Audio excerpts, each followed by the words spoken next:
And for those who are listening to live stream, because that's what they told me most of the people are,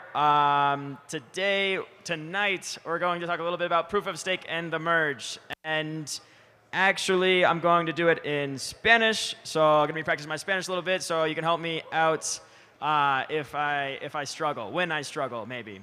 And for those of you who only speak English, I've done a similar version of this talk in Buenos Aires last week, so you can find that recording there or ask me for it or talk to me afterwards.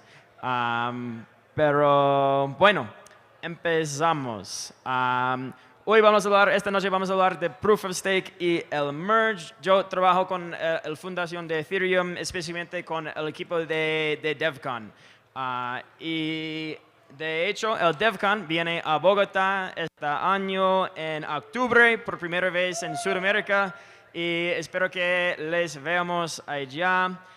Y por los que están mirando ahora, viendo ahora, tenemos un QR acá donde se pueden aplicar por un descuento, un Builder Discount Ticket, específicamente para los de LATAM, de Latinoamérica. Tenemos descuentos para los de Latinoamérica para que sea más accesible el DevCon. Y para el público está cerrado. Pero lo reabrimos por este evento en específico. Entonces, si quieren aplicar, hay un QR acá y pueden encontrarnos también mañana con un booth en el centro. Pero hoy no estamos hablando de DevCon, vamos a hablar de Proof of Stake y el Merge. Y inicialmente iba a hablar de algo más técnico, pero vamos a hablar un poco más de los básicos, de por qué estamos cambiando al Merge, a Proof of Stake, por qué viene el Merge, y los básicos de Proof of Stake contra Proof of Work. Y empezamos con Ethereum en general. ¿Y qué es lo que queremos de Ethereum? Pues queremos un sistema global que sea creíblemente neutral. Y eso es lo más importante, creíblemente neutral. Y para tener un sistema así, necesitamos que ese sistema sea operado por muchos nodos, muchas personas independientes. ¿Y cómo podemos cómo conseguimos un sistema que sea operado por muchas personas independientes en línea, online, virtualmente? Y la verdad es que es súper difícil. Es difícil porque es súper fácil hacer copias o Sybils de uno mismo en línea. Puedes tener unas computadoras o unos celulares en algunos diferentes lugares y pueden pretender como eres más personas que solo tú mismo. Entonces, necesitamos prevenir eso. Y las copias de una persona se llama Sybil, es otro nombre, Sybil. Y necesitamos una protección Sybil para tener un sistema que es creíblemente neutral, que está creíblemente manejado por muchos nodos, muchas personas por el mundo. Y tanto el Proof of Stake como el Proof of Work son mecanismos de protección Sybil, Sybil Protection Mechanisms. Y entonces, ¿qué son? ¿Qué es Proof of Stake y Proof of Work? Realmente, ¿qué son? Son pruebas de recurso escaso, como scarce resource. ¿Y por qué un scarce resource? Pues necesitamos algo que sea difícil para copiar. Difícil para copiar para que no es fácil para pretender como eres más que eres, para tener más influencia sobre el sistema. Y entonces, ¿qué es algo que es difícil para duplicar, para copiar? Algo que es difícil es valor económico, como capital. Y realmente, Proof of Stake, como Proof of Work, son Proof of Capital, como prueba de capital, prueba de dinero. Los dos empiezan con dinero. En Proof of Stake tienes dinero, con ese dinero compras Ether y demuestras que la tienes por staking, donde la apuestas. Con Proof of Work tienes dinero, compras energía para resolver unos acertijos y y utilizas esos resultados para demostrar el dinero fue gastado. Pero en los dos casos empiezas con el dinero, el capital. Los dos son pruebas de capital. En los dos casos no puedes copiar, duplicar el capital para tratar de aumentar la influencia que tienes. Y entonces el Proof of Stake y el Proof of Work ayudan a garantizar que el sistema sea manejado por muchas personas diferentes creíblemente. Y eso ayuda a garantizar una neutralidad creíble con la red de Ethereum o Bitcoin o lo que sea. Y entonces, bueno, eso es un poco de por qué o qué es Proof of Stake, qué es Proof of Work y por qué lo necesitamos. Bueno, ¿por qué Proof of Stake? ¿Por qué Ethereum está cambiando a Proof of Stake? Pero primero, antes de que empezamos con eso, yo pienso que es importante que respondemos a la pregunta que es mejor el Proof of Stake que el Proof of Work en todos los sentidos. Y digo eso porque algunas personas me han contado eso y la realidad es que en todo el vida, en todas las cosas hay sacrificios, hay costos de oportunidades y no hay un sistema que es mejor en todos los sentidos que la otra. Y pensé que solo iba a ser justo si también cubrimos un poco de las ventajas posiblemente de Proof of Work, porque sí hay algunos. Entonces, la primera, lo que está más al lado, es que el Proof of Stake requiere un weak subjectivity y el Proof of Work no. Y básicamente, ¿qué significa eso? Es que si su nodo validador se desconecta durante meses, hay que confiar en un amigo o un compañero o un servicio para obtener el último estado.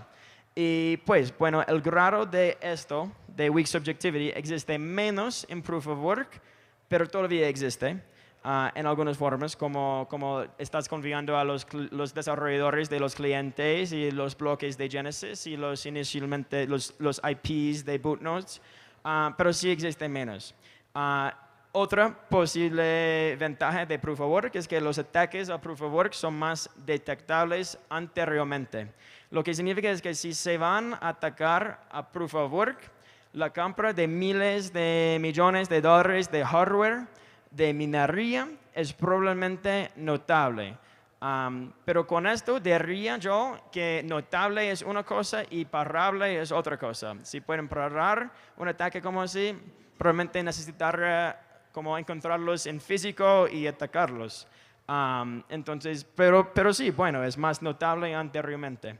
Y tres, el Proof of Work tiene una mejor distribución del token lejos de los mineros. Lo que significa es que el Proof of Work obliga a los mineros a vender parte de su recompensa por el coste de energía y hardware. Y eso sí existe más o menos en Proof of Stake, pero sí existe más. Como para ser un minero tienes que gastar mucho más energía y tienes que estar pagando casi constantemente las recompensas que te dan el protocolo.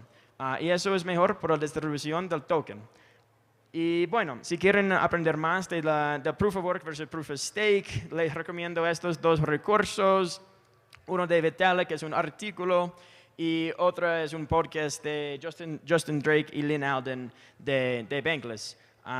Y sí, les recomiendo a estos. Y esto es un tema. Sí, son buenas, exacto.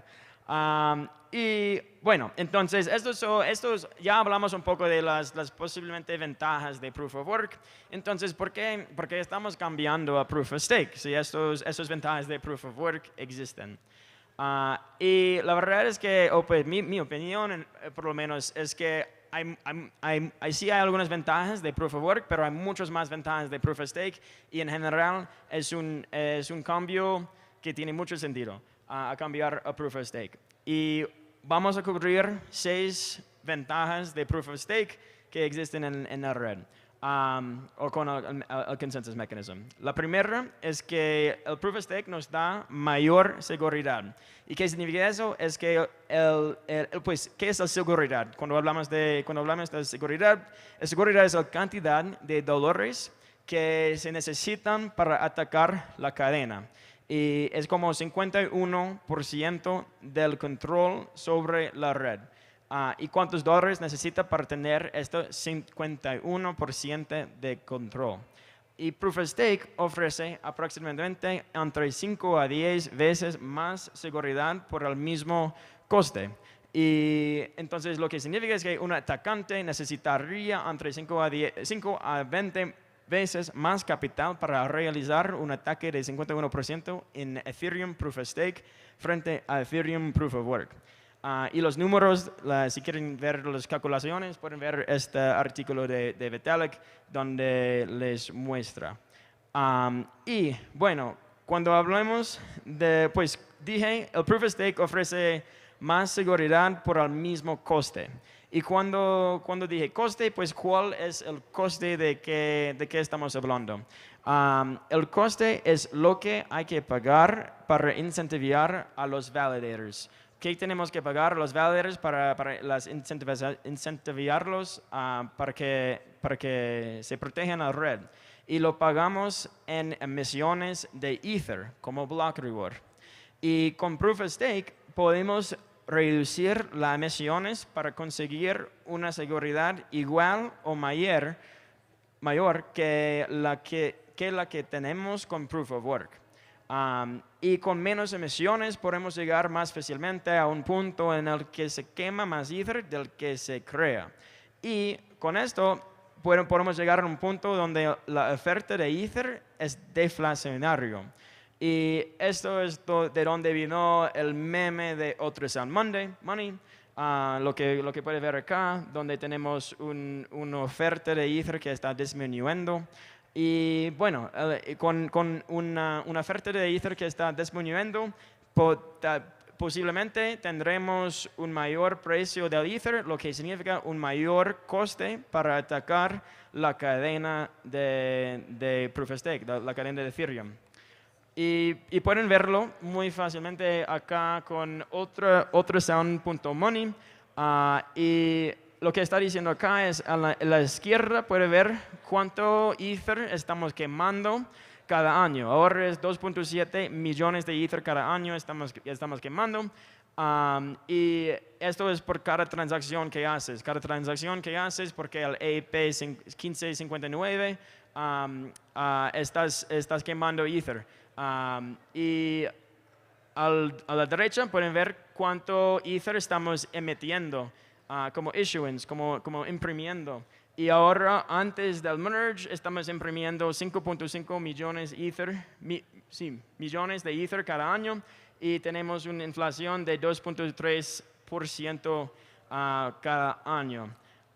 Y después del merge, pueden ver que cuando tengamos Proof of Stake, pueden ver que el burn no va a cambiar, pero el issuance sí. El Ether que estamos emitiendo va a bajar por más o menos 10 veces menos y vamos a emitir como 0.6 millones de Ether cada año, lo que nos va a dar una tasa de inflación negativo 1.8%, lo que significa que es disminuyendo deflacionario.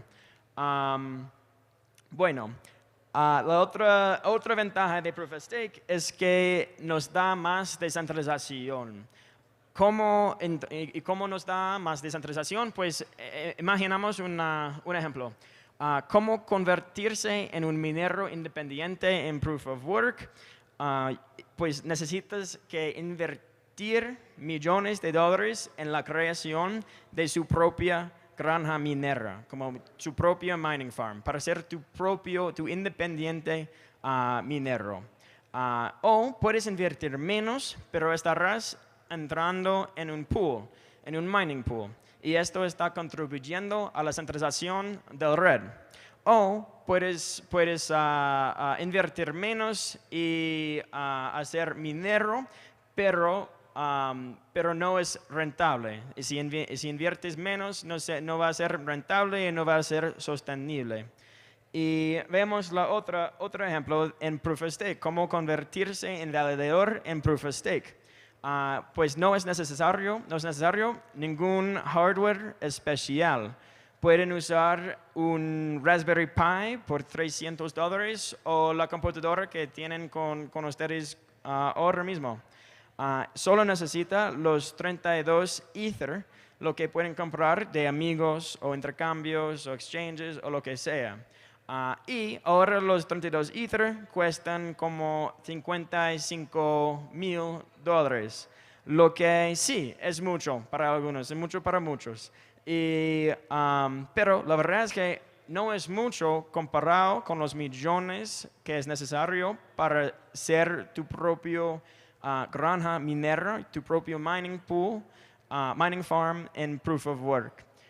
Y si tienes menos de los 32 Ether en Proof of Stake, puedes unirte a staking pools descentralizados, como Rocket Pool o otros que están creando. Y eso no, mining pools descentralizados no realmente existen en Proof of Work. Y bueno, porque convertirse en validator es más accesible para más personas, significa que tenemos más descentralización. Y, bueno, otra ventaja de Proof of Stake es que nos va a dar más resistente a la censura. Y imaginamos otro ejemplo. Si el gobierno quiere ubicar a los grandes mineros de Proof of Work, pues es fácil. Solo hay que preguntar a la compañía eléctrica para ubicar los que están usando mucha energía o utilizar la tecnología de mapeo de calor, como se hace para el cultivo de marihuana. Y bueno, si deseas localizar un gran validador de Proof of Stake, no es tan fácil. El bajo uso de la energía hace que los validadores sean más difíciles de localizar. Y lo más importante, creo yo, es que incluso si encuentran a la máquina de validación, el equipo, la computadora, lo que sea, a destruir la máquina no destruye tu Ether. Si todavía tienes las llaves a tu Ether, puedes reempezar a hacer staking con otra computadora en otra ubicación, o puedes todavía sacar el Ether de la red de Proof of Stake. Y eso es por todo esto, el Proof of Stake nos da más resistente a la censura. Y eso también no es una hipotética. Ya vimos que el año pasado la policía de Malaysia encontraron un minero ilegal en Indonesia con 1069 mining rigs y usaron un aplastador. ¿Cómo se dice este equipo? Aplanador, algo así, sí, para destruirlos. Y cuando los destruyen, sí pierdes el dinero, sí pierdes la posibilidad de ser un minero. Pero si estos equipos estuvieron como para hacer staking y todavía tuvieran las llaves, las keys de tu validator, pueden reiniciar el validator en otro lugar. Bueno, otra ventana, creo que tengo dos más. Ventaja de Proof of Stake es que es más amable con el medio ambiente. Y bueno, existen algunos allá en las comunidades de Proof of Work que dicen que la Proof of Work incentiva la energía verde. Pero la verdad es que no es así. El Proof of Work incentiva la energía barata. Y en algunos casos, sí, la energía verde es la más barata.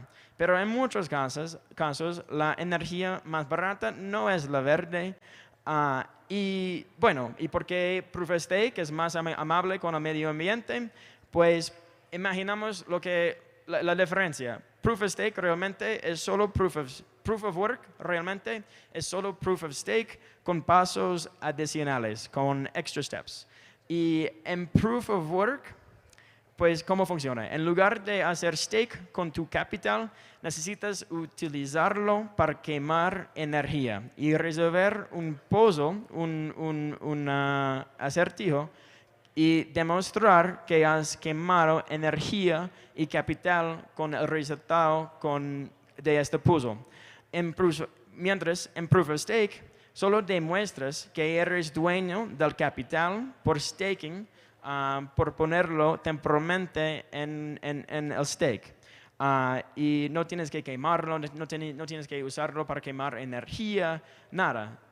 Entonces, con Proof of Stake puedes manejar un validador de Ethereum con menos de 10 vatios.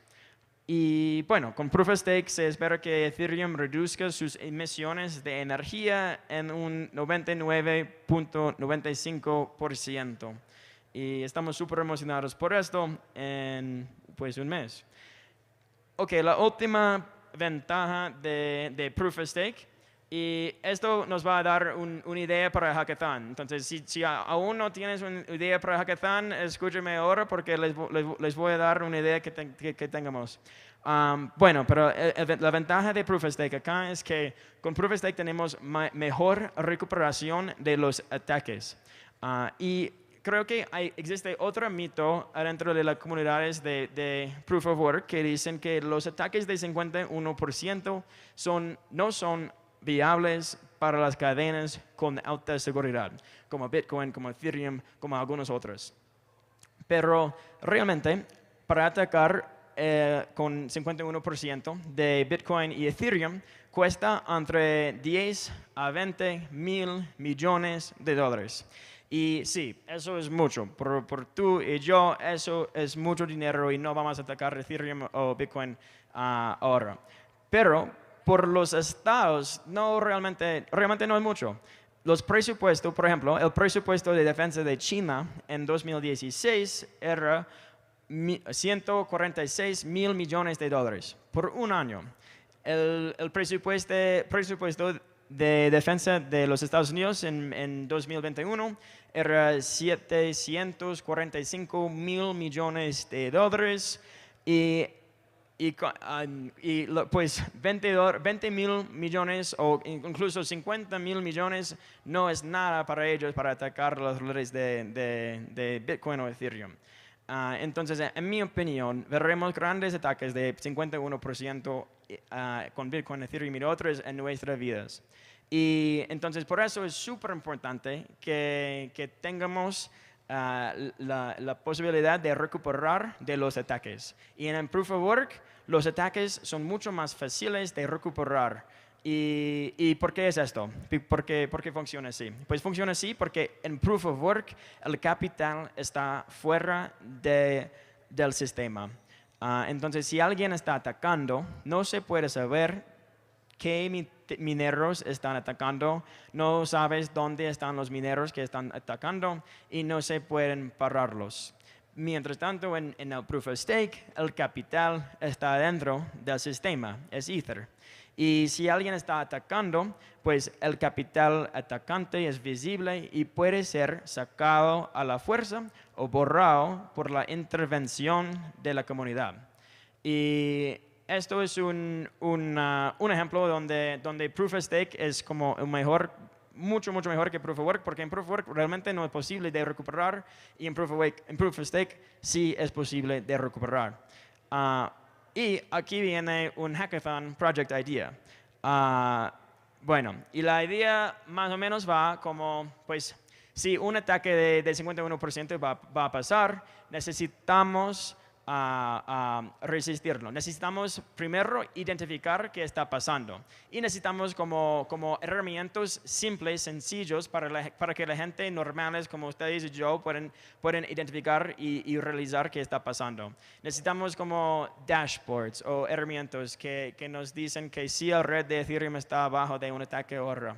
Y si nos puede dar también cómo los están atacando, como quién están los validators o la gente o los estados que están atacándolo. Bueno, nos va a ayudar a hacer una intervención de la comunidad para recuperar y salvar el red de Ethereum. Y los dashboards realmente no deberían ser tan difíciles de crear. Los datos existen en la red y pueden ser un buen hackathon project idea. Y tenemos un miembro del EF, de la fundación de Ethereum, que está acá también, que está trabajando con el merge, testing el merge y todo. Y él puede ayudarles si tienen preguntas. Me dicen o le dicen y podemos ayudarles tal vez con ese proyecto acá y nos podemos ayudar a salvar Ethereum si pasa un ataque del 51%. Bueno, creo que ya me falta, no sé, ¿cuánto tiempo toma que tengo falta? No sé. Voy a seguir hasta que me saquen del estadio. Ok, voy a cubrir dos ideas erróneas comunes. I don't know if that translation was right, but common misconceptions. Voy a cubrir. Bueno, ¿qué pasó con eso? Ok, aquí está. Bueno, el misconcepción número 1 es que el proof of stake es un sistema de los ricos se hacen más ricos. Proof of work no lo es. Y pues la verdad es que es incorrecto. Es un mito, es incorrecto. Porque recuerden que tanto Proof of Stake como Proof of Work son pruebas de capital. Todo empieza con capital. Tanto Proof of Stake como Proof of Work dan un porcentaje de retorno de la inversión, como un ROI. Y en Proof of Stake, el ROI es constante. Si vas a invertir $5,000 en apuestas, como hacer stake, pueden obtener el mismo porcentaje de rentabilidad que una inversión de $50 millones. Mientras tanto, en Proof of Work, el ROI es mayor si se invierte más dinero. Y, por ejemplo, si inviertes $5,000 en Minera, en Proof of Work, vas a obtener un % ROI de la inversión menor que si inviertes $50 millones. ¿Y por qué es eso? Pues es porque Proof of Work tiene oportunidades de economías de escala. Por ejemplo, si vas a invertir 50 millones de dólares para hacer tu propia granja minería o algo así, vas a hacerlo donde la electricidad está barata. Les van a dar como ofertas de descuentos de electricidad. Vas a hacerlo donde el clima está fresca y pueden gastar menos en cooling y les van a dar descuentos con el equipo.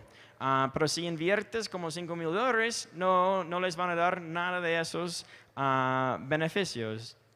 Entonces, el Proof of Stake no tiene economías de escala y tiene el mismo ROI para todos.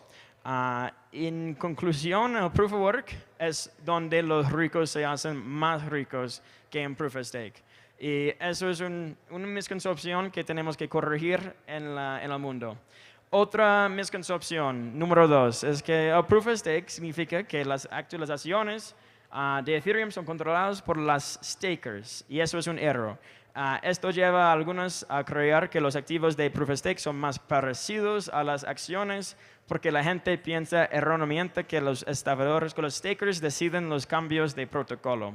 Y realmente los validators no deciden qué cambios se producen en el protocolo, hagamos en el protocolo.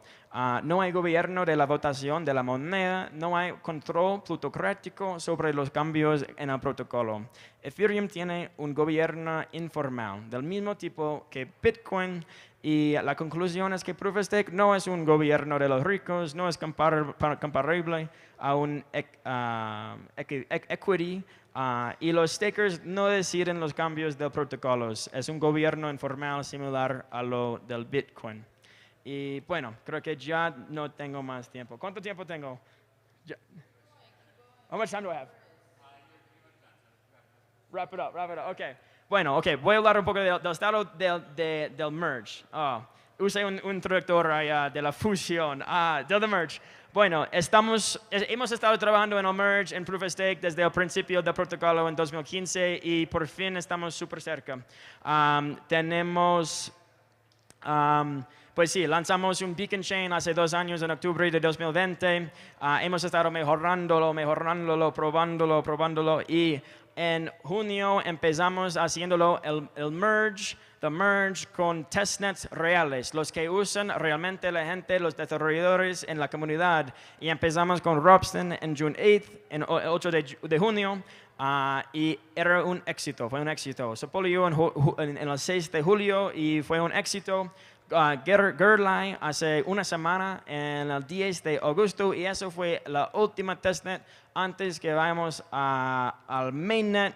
Y bueno, el merge es el evento más importante en cripto desde el lanzamiento de Ethereum en 2015 y por primera vez tenemos una fecha fija de 15 o 16 de septiembre. En menos que un mes viene el merge y vamos a celebrar acá al lado de Independencia de México.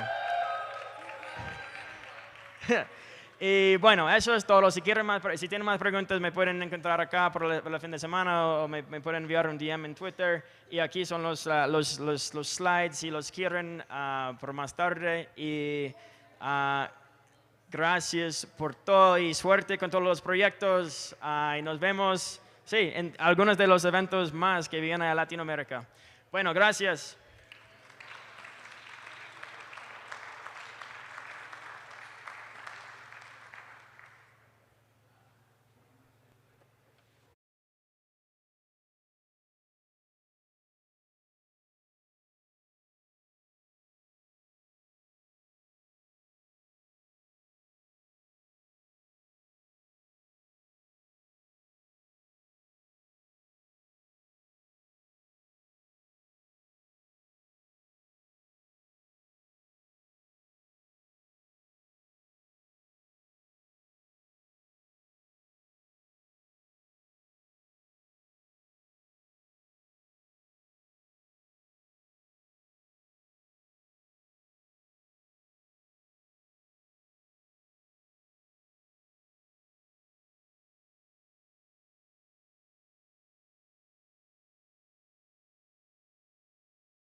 But first, I'm Steph. I'm a DevRel engineer at Polygon.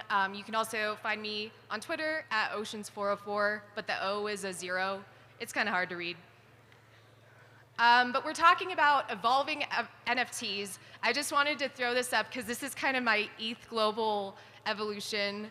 The first time I was on the main stage was virtually on Zoom, and then in Amsterdam, so it's pretty cool to be back in Mexico as a sponsor, full circle. Okay, so let's talk about NFTs, and we'll just start with like fundamentals.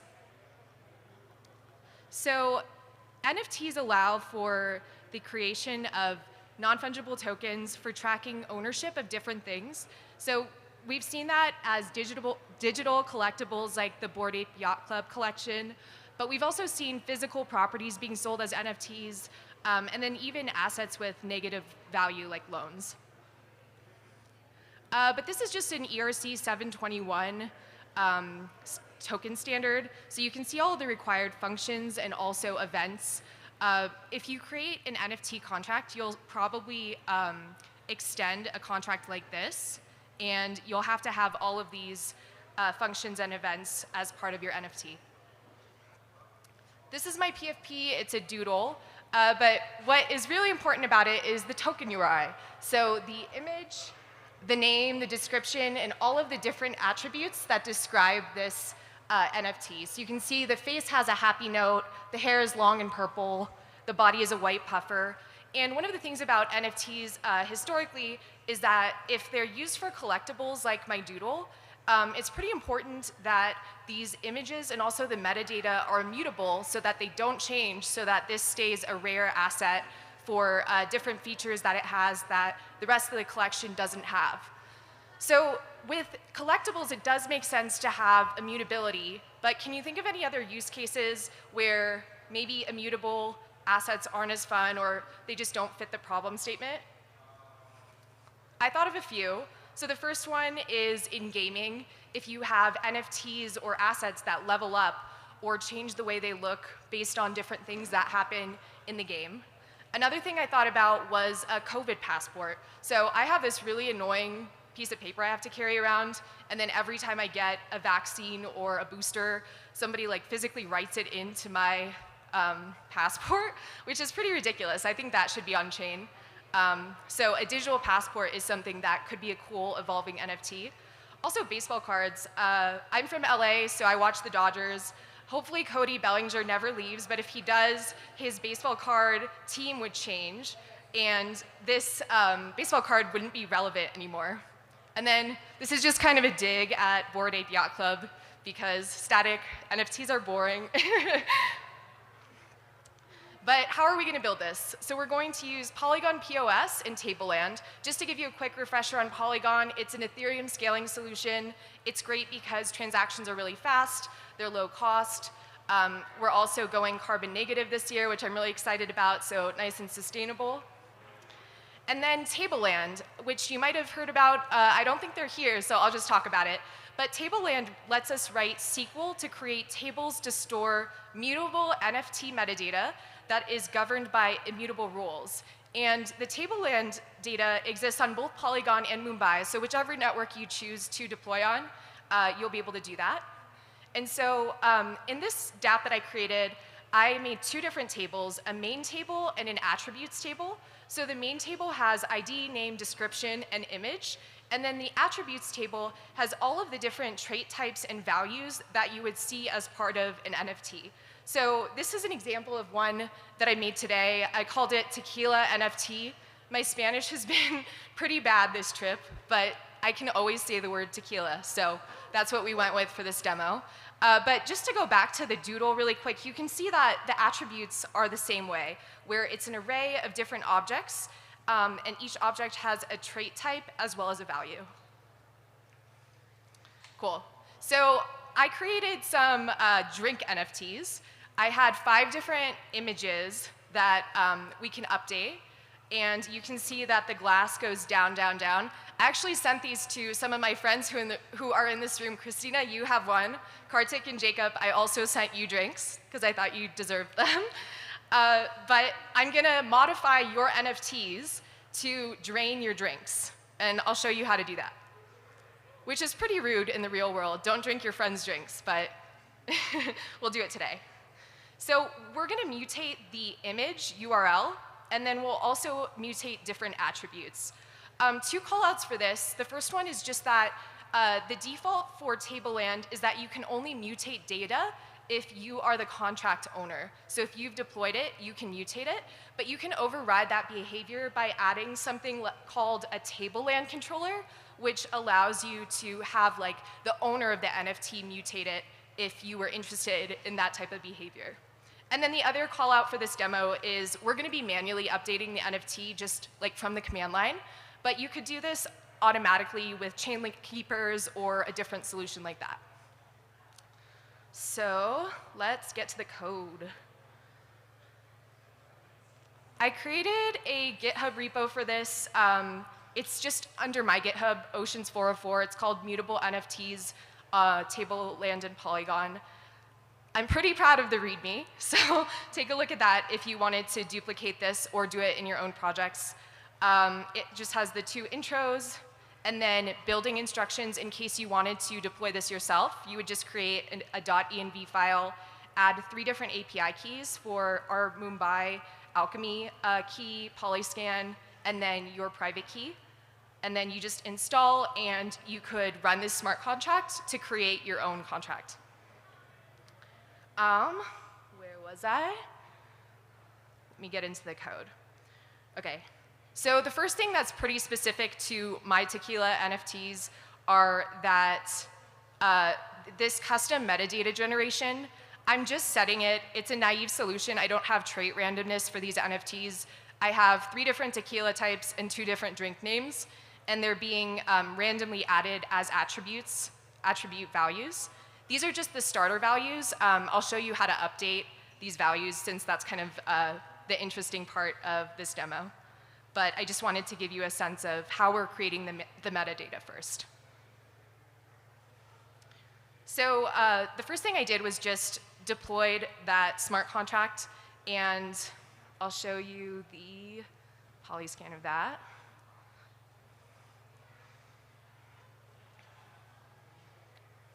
So this is the smart contract, and then each of the tableland tables also has its own transaction, and it's actually a little NFT, which is kind of cool. I didn't know that. But each of these main table and attributes table is minted as an NFT that you also own as the contract creator. So kind of fun.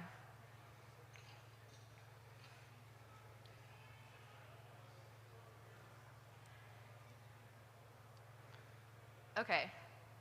So let's get to updating the metadata. Like I said, I already deployed this, but we're going to run the update metadata function to change some of these values around.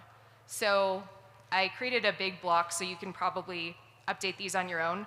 But there's 2 different update lines that I was playing with today. The first one is changing the image. So the main table had that image property. So I'm going to change the image to an empty tequila cup where ID is 0. So just to prove that we're actually doing this, this is the NFT. It is full. And we're going to change this image so that it's empty and it's an on-chain transaction. Okay, so I have the image link here. I am pinning it on IPFS, and it's stored decentralized in storage. But I'm just going to change this so that it has this new image, and then I'll save this file, and then I'll run the script to update metadata. And we should see this image change on OpenSea. So just going into my terminal, I'll clear that out so it's a little easier to see. But it's just an npx hard hat run script / update metadata, and you can see the network is Polygon Mumbai. So this is just doing a read of the different tables that we already have, and it is updating that image. And once it's updated, we'll see the transaction hash and be able to look at that on Polyscan. Cool. Oops. So again, back in the code, we were just updating that main table with the new image where ID equals 0. And I really like Tableland because you can write SQL queries, which is just super user-friendly, in my opinion. So I'm just going to put in that hash transaction. And you can see it was successful. And if you look at the input, you can actually see when you decode, this happened on chain. So, oops. So you can see that this image changed where ID is 0.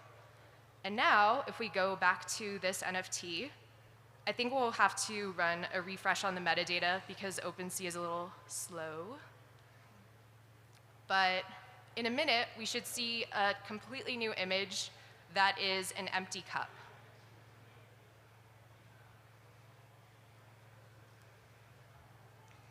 Oh, not yet? All right. Empty cup. Okay, so that worked for, nobody has ever cheered for an empty drink before. Okay, so that's how you would update an image, but you can also do this for the actual metadata properties. So right now, the drink name is Margarita, and the tequila type is Añejo. Somebody correct that. Yes? Okay. You look like you know your tequilas. What is your favorite type of drink? We're going to change this metadata. Tequila Sunrise? Okay. That's the orange juice one, right? No shade. OK. So I'm going to change this value to a tequila sunrise. I commented out that line above just so that we have it for easier reference. But we're looking for trait type drink name, and we're updating value to tequila sunrise, where main ID is 0, because it's that first ID. So I'm going to run update metadata one more time. We'll get a new transaction hash, and hopefully we'll see a tequila sunrise.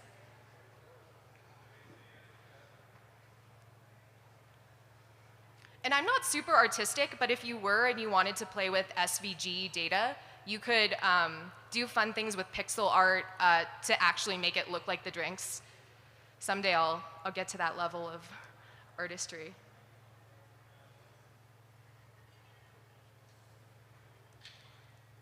So we're just back in Polyscan looking for that new transaction. It was successful 23 seconds ago. Again, we'll decode that input data, and we see tequila sunrise at ID 0. So let's refresh the metadata one more time.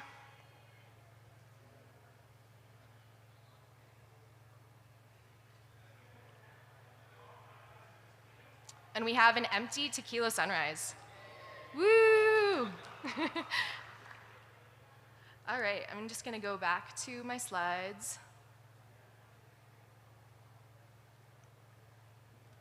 Cool. So yeah, check out that repo. I hope it's relatively easy for you all to change values and stuff in case you wanted to create some mutable NFTs this weekend. But just wanted to go over the Polygon prizes one more time. We have 4 different prize categories for the following problem statements. So public goods, refi, which is regenerative finance, metaverse or gaming, and then the best UX or user onboarding experience to your dApp. So really excited to see what you all create.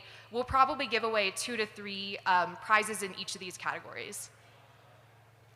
And then here's some developer resources if you want to take a picture of that. They're also all online, so you should be able to find everything. If you can't, come complain to me because that's bad user experience.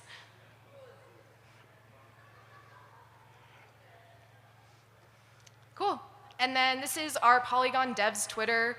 A lot of my teammates aren't here this weekend, but they love to see what you're building. So tweet at them and use the hashtag #onPolygon so that we can amplify your work. And then last but not least, WAGME. I'm in the middle next to Jordy.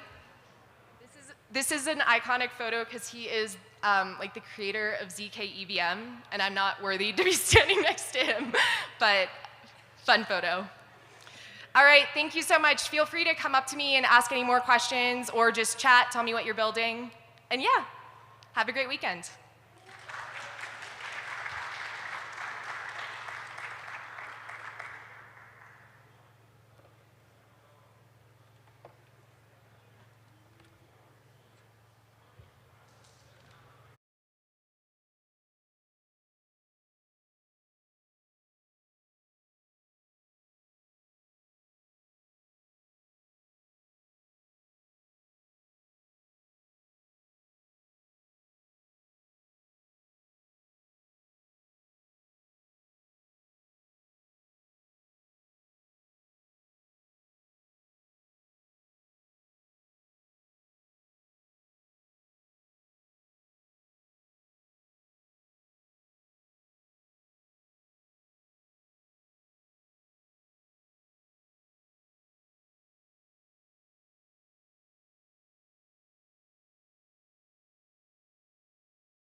Thank you for coming to the WalletConnect workshop.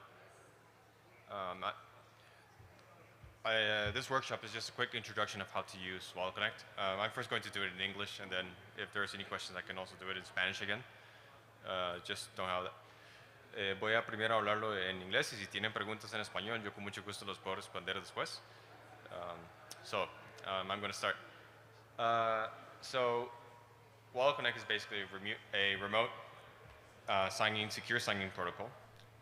It allows for easy integration between wallets and dApps by using a QR code. Basically, it allows you to sign transactions from your wallet without your private keys ever leaving your wallet. The main integration point with WalletConnect is with this QR code, and we provide a specific I'm just going to skip this. We have a specific application or package, an NPM package that you can use to get started with WalletConnect.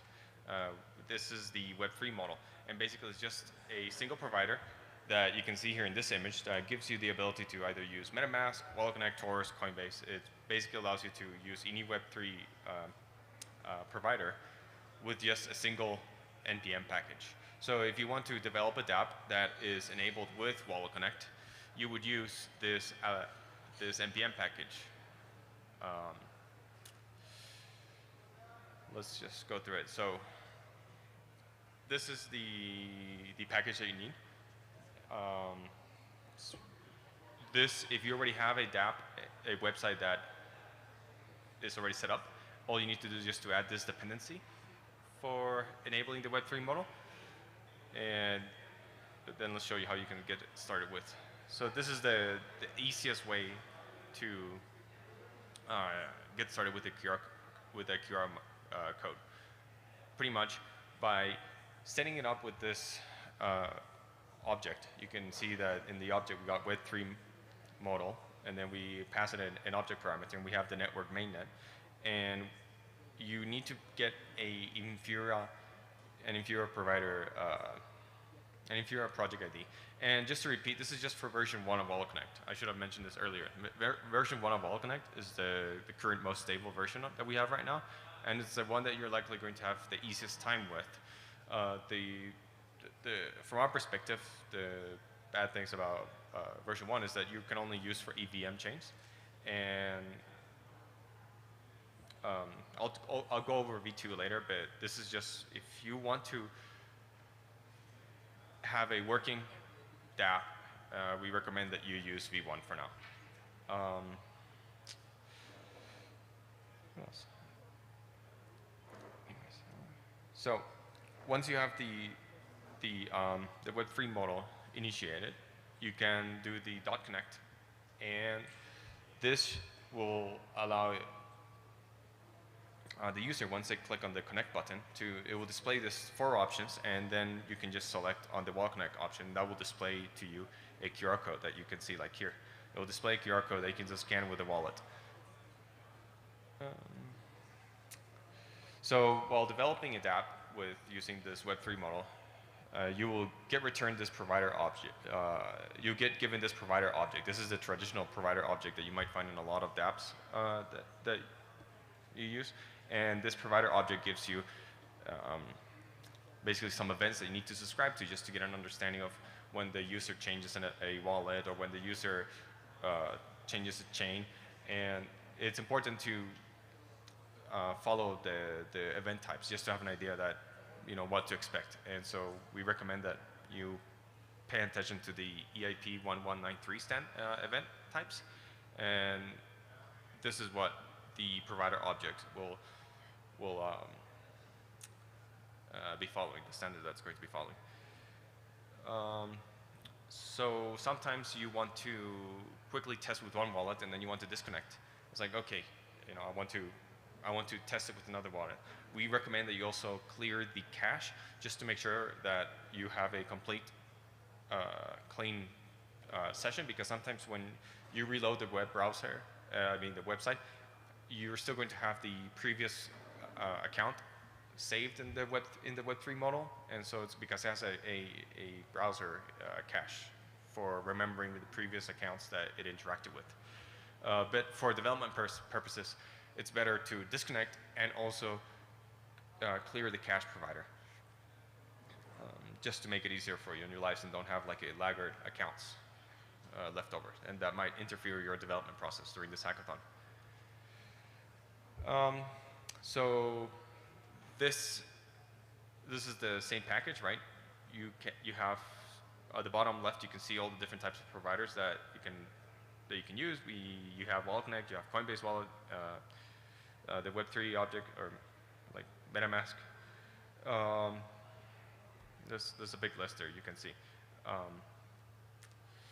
What should if anyone wants to scan these docs, I can. Now it's the time. There's more QR codes at the end.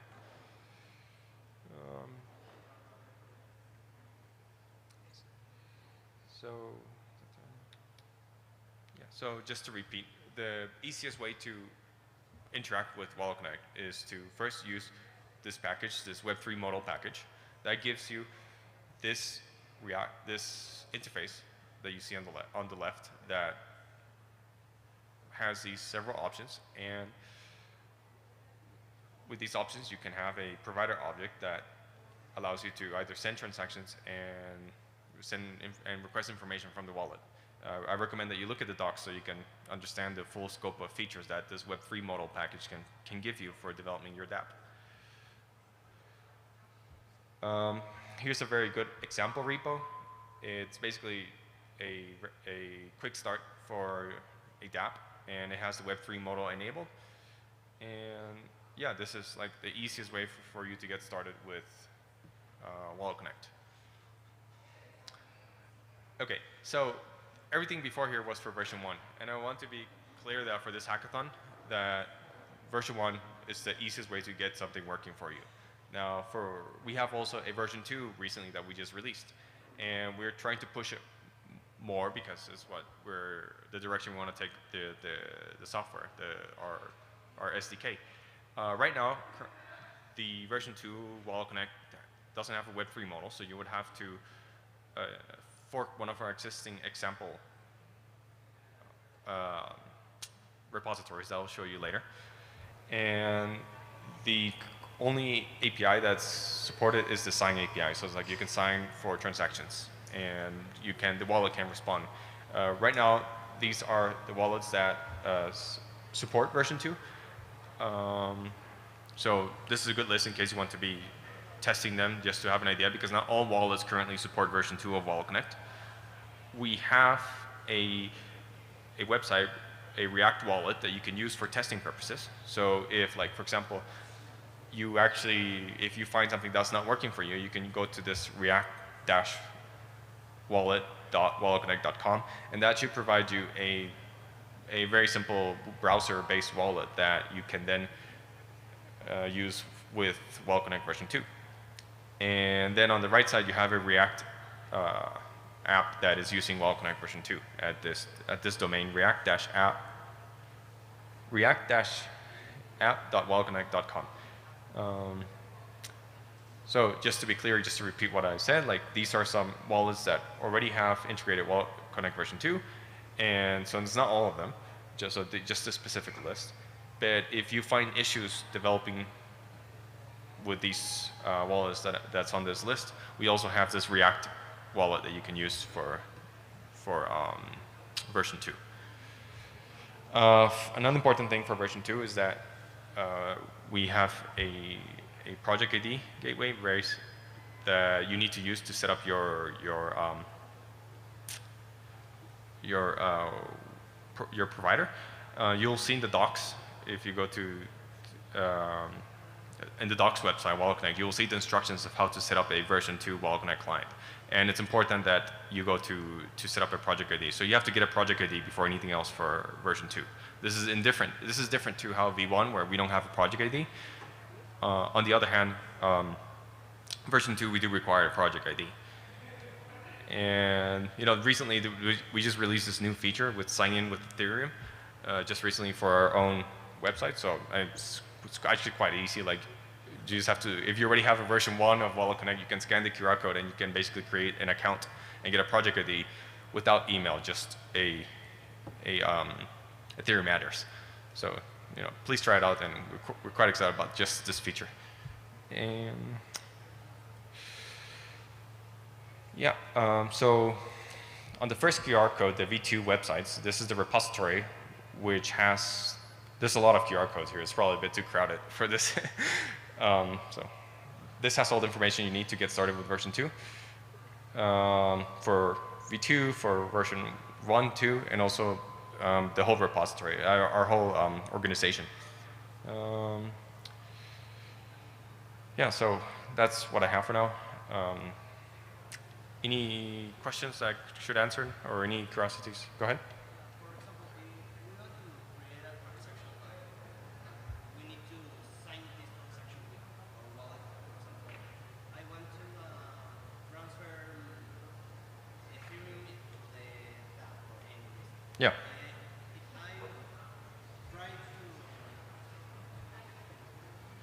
I try to create this transaction in my wallet, mobile wallet, for example, MetaMask, appears this transaction design. Yeah. So yeah. So just to repeat the question is like, how do you do a request for a transaction? And the way you would do it. So both MetaMask and WalletConnect would be providing. Will have this provider object. And if you look at our documentation for the Web3 model, should have the QR code, my bad. Yeah, so if you look at the documentation for the Web3 model, you have some quick starts on how to request for transactions. And the nice thing about the Web3 model is that it allows you to use both MetaMask and WalletConnect at the same time. So it's a user choice. So you can request a transaction, and there's examples on how to do this in the docs that are here.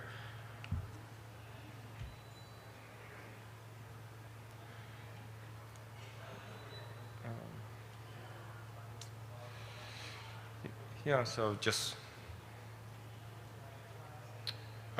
if you have, like, if you want to test different EVM chains, you have to pay attention to listen to the change ID event. So like if you want to listen to, like, for example, Polygon Mumbai or some other EVM for version 1 of WalletConnect, like some EVM chains, it's important to pay it. The wallet initiates that change request. So the wallet sends to the dApp, it's like, okay, I need to change the chain ID, and then the dApp that is using this provider has to listen to these events for when the chain changed. So this is just something important if you're using multiple chains. For development purposes, the MetaMask mobile wallet is good. The Rainbow wallet is also pretty good, but there are a lot of there's a lot of wallets out there that use WalletConnect, and just use what's best for you. Yeah, any more questions? And I could try to do this again in Spanish. It's not going to be as good, but you gotta try in Spanish. Okay, bueno, hagámoslo. Otra vez en español. Sí, para vistas. Bueno, WalletConnect es un protocolo para interacción entre dApps y carteras de criptomonedas.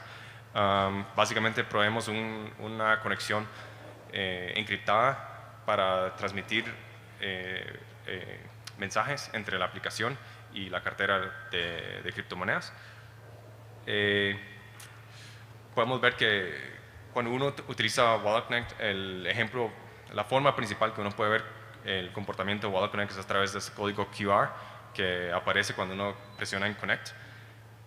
Ahorita, después, en los siguientes slides voy a enseñarles cómo se hace esto. Entonces sí, es un protocolo para hacer firmas criptográficas de forma remota. Eso sería la forma apropiada. Tenemos muchas aplicaciones que nos usan, tenemos también muchas carteras de criptomonedas que nos están usando. Entonces, básicamente, las carteras más populares ya tienen integrados WalletConnect versión 1. También aquí podemos ver las descargas de la versión 1 que hemos tenido durante los últimos 2 años. Hace poco lanzamos la versión 2, que voy a explicar las diferencias entre la versión 1 y la versión 2, pero es importante tener en cuenta de que si ustedes van a hackear en la versión 1, esa va a ser la forma más fácil para ustedes tener una app que funcione para esta hackathon, porque si van a usar la versión 2 de WalletConnect, van a tener más problemas con simplemente lidiar con nuestro software en este momento. Entonces, si quieren tener un producto bueno para la hackathon, les recomiendo utilizar la versión 1. Si quieren hacer algo chiva o algo bonito con la versión 2 de WalletConnect, como por ejemplo multicadenas, como por ejemplo tener integraciones con varias cadenas a la misma vez, porque esa es una de las ventajas que tenemos con la versión 2. A mí me gustaría mucho ver algo así, como una aplicación que tenga 2 cadenas. Y eso es solo un comentario mío. Ok, entonces, para tener en esta imagen aquí ustedes pueden ver que tenemos estas 4 opciones. Esta es una aplicación de NPM, una librería de NPM que nosotros mantenemos, que se llama Web3 Model, y les permite a los usuarios hacer una conexión con un proveedor un Web3 provider que llamamos.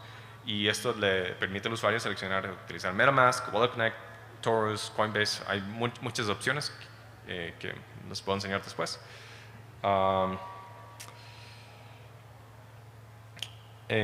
Básicamente es como una librería que les permite seleccionar diferentes proveedores para hacer firmas criptográficas. Entonces, esta aplicación se instala con este comando. Esto, si ustedes ya tienen una aplicación blockchain que ya está tomando forma, que nos dé un template, así es como ustedes los pueden agregar a su proyecto, y esto es suficiente para tener este UI. Aquí es como nosotros iniciamos el objeto para básicamente configurarlo. Es importante para la versión 1 de WalletConnect, tienen que conseguir un código de Infura, o sea, tienen que conseguir un código del API de Infura para poder accesar, por ejemplo, el historial de transacciones o pedir balances de la cartera, ¿verdad? Para saber qué tipo de balances de criptomonedas tienen. Ahorita eso es solo para Ethereum, ¿verdad? Solo para mantener eso claro. Para cadenas que son EVMs, compatible. Ok, una vez que tenemos el objeto inicial, el Web3 Model inicial, podemos crear un proveedor. Este proveedor es lo que usted va a interactuar más frecuentemente en su aplicación. Es lo que como usted va a pedir, es la forma como usted va a pedir transacciones, es como usted va a pedir por la lista de las cuentas, es como usted va a pedir por actualizaciones de cambio de cadenas. Entonces, el objeto provider es con el que más van a interactuar. En este momento, en estas 2 líneas,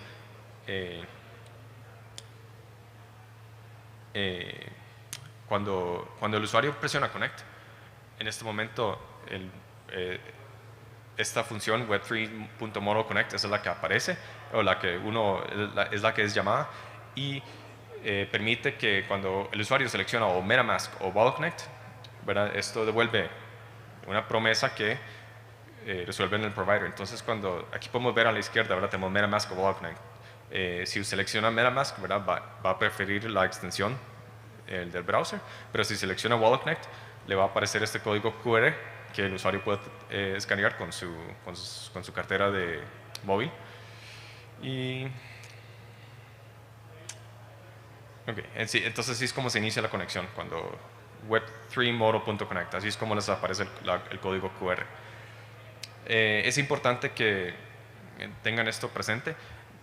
Hay eventos que les van a facilitar a ustedes la vida como desarrolladores.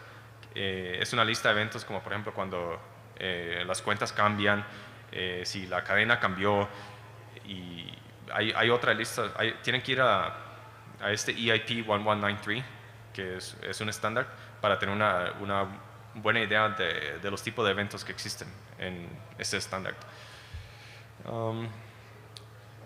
También, mientras que estén desarrollando su aplicación versión 1, en algunos momentos van a querer desconectarse.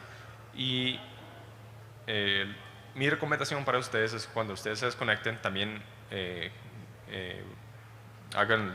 borren la memoria del browser que el Web3 Model mantiene. La razón por la que recomendamos esto es que porque a veces pueden tener una cuenta que no tienen en su cartera o tienen que borrar como el historial, ¿verdad? del model para que no interfiera con las transacciones nuevas que quieran hacer. Entonces, mi recomendación es que hagan el disconnect y después inmediatamente hagan clear cache provider para asegurarse de que no tengan interferencias con otras cuentas que se pueden haber conectado con su aplicación. Aquí en la esquina inferior izquierda pueden ver la lista de todos los providers que ofrece el Web3 Model. Esos providers, ¿verdad? Los que usted puede ver en la esquina inferior izquierda, son estas 4 opciones que usted puede ver aquí: MetaMask, WalletConnect, Taurus, Coinbase. Usted puede escoger los que usted usa, entonces pues hay una amplia selección. Para saber cómo utilizar y cómo mandar transacciones, les recomiendo ir a la documentación del Web3 Model, porque ahí van a tener como ejemplos como para pedir una transacción de Ethereum y básicamente una forma muy sencilla para comenzar y entender lo que esta librería les ofrece. También tenemos este repositorio de ejemplo, este código de ejemplo. Básicamente esto ya tiene todo listo para ustedes. Idealmente lo único que tienen que hacer es clonarlo y ejecutarlo. El repositorio tiene instrucciones de cómo hacerlo, pero si tienen problemas pueden ir al booth de nosotros y le podemos ayudar en iniciar este repositorio si tienen problemas. Entonces, esto finaliza la versión 1 y nuevamente ocupo repetir esto para que esté claro. Si ustedes quieren tener una aplicación que les funcione, usen la versión 1. Digamos, si tienen ya una idea de lo que quieren hacer, utilicen la versión 1 de WalletConnect, es más sencillo para ustedes. Ahora, con que nosotros estamos trabajando en la versión 2, ¿verdad? También queremos que lo utilicen y ojalá con la versión 2 ustedes pueden buscar más como nuevas formas de utilizar la versión 2 de WalletConnect. Algunas de las novedades que tiene la versión 2 de WalletConnect es que tenemos multi-chain, entonces básicamente podemos soportar varias cadenas a la misma vez. También tenemos solo una WebSocket, entonces solo hay un WebSocket para todos los temas. Entonces esto permite que con solo una conexión al servidor puedes tener varios temas y puedes tener conexiones con varios dApps. Entonces es un poco más eficiente. También tenemos como un sistema de permisos que les permite, ¿verdad?, tener más control, para que le permite a la cartera electrónica tener más control sobre cuáles permisos la aplicación pueda ver o pueda acceder. Aquí tenemos una lista de todas las carteras móviles que ya están utilizando la versión 2 de WalletConnect. Esta lista es para que, ¿verdad?, lo pueden usar porque si van a estar desarrollando con WalletConnect versión 2, tienen que tener una cartera que ya está soportando WalletConnect versión 2. Si ninguna de estas aplicaciones les funciona, también tenemos una cartera en el navegador que les permite, ¿verdad?, ya está funcionando con la versión 2. Entonces, si estas carteras móviles no les funcionan, pueden utilizar esta cartera que está en el browser. Y básicamente están estos dos dominios. Tenemos React dash, no sé cómo se me olvidó cómo decir dash en español, react-wallet.walletconnect.com, react-app.walletconnect.com. A la izquierda tenemos la cartera y a la derecha tenemos una aplicación de versión 2. Para que puedes utilizar varias. Es una aplicación que puede ser para pedir mensajes o firmas de Cosmos, puedes pedir mensajes de Polygon, puedes pedir mensajes de Ethereum, de Polkadot también. Bueno, Polkadot no me acuerdo. Algo importante para la versión 2 de WalletConnect, van a ver esto en la documentación, de que ocupan un Project ID para hacer los servidores de la versión 2 de WalletConnect. Tienen que ir a este sitio que es cloud.walletconnect.com. Eso es necesario para poder iniciar una sesión con la versión 2 de WalletConnect. Curiosamente, hace poco lanzamos un feature que les permite crear una cuenta en nuestro sitio web utilizando la versión 1 de WalletConnect. Entonces, solamente con una cuenta de Ethereum pueden crear una cuenta para utilizar la versión 2 de WalletConnect. Estamos muy felices con esta capacidad nueva. Ok, este es el último slide. A la izquierda tienen este es el repositorio de todos los ejemplos, ¿verdad? De la cartera en el navegador, del dApp con capacidades multicadenas. En el centro tienen el repositorio para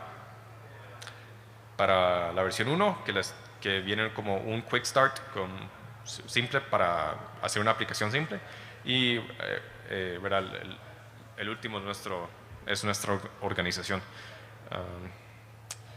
Y aquí está la documentación, ahí van a tener más ejemplos, por ejemplo, para la versión 1 y para la versión 2. Ok, ¿preguntas? Adelante.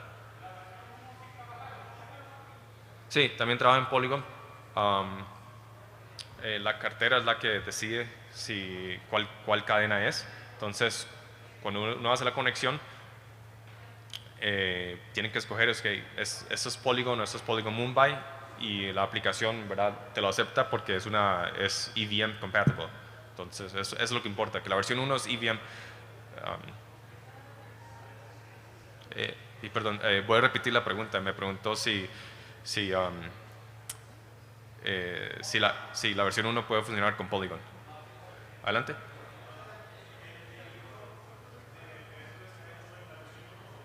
Está hecho en la versión 1. Este repo está hecho en la versión 1. Entonces, la pregunta fue si este repositorio estaba con la versión 1 de WalletConnect.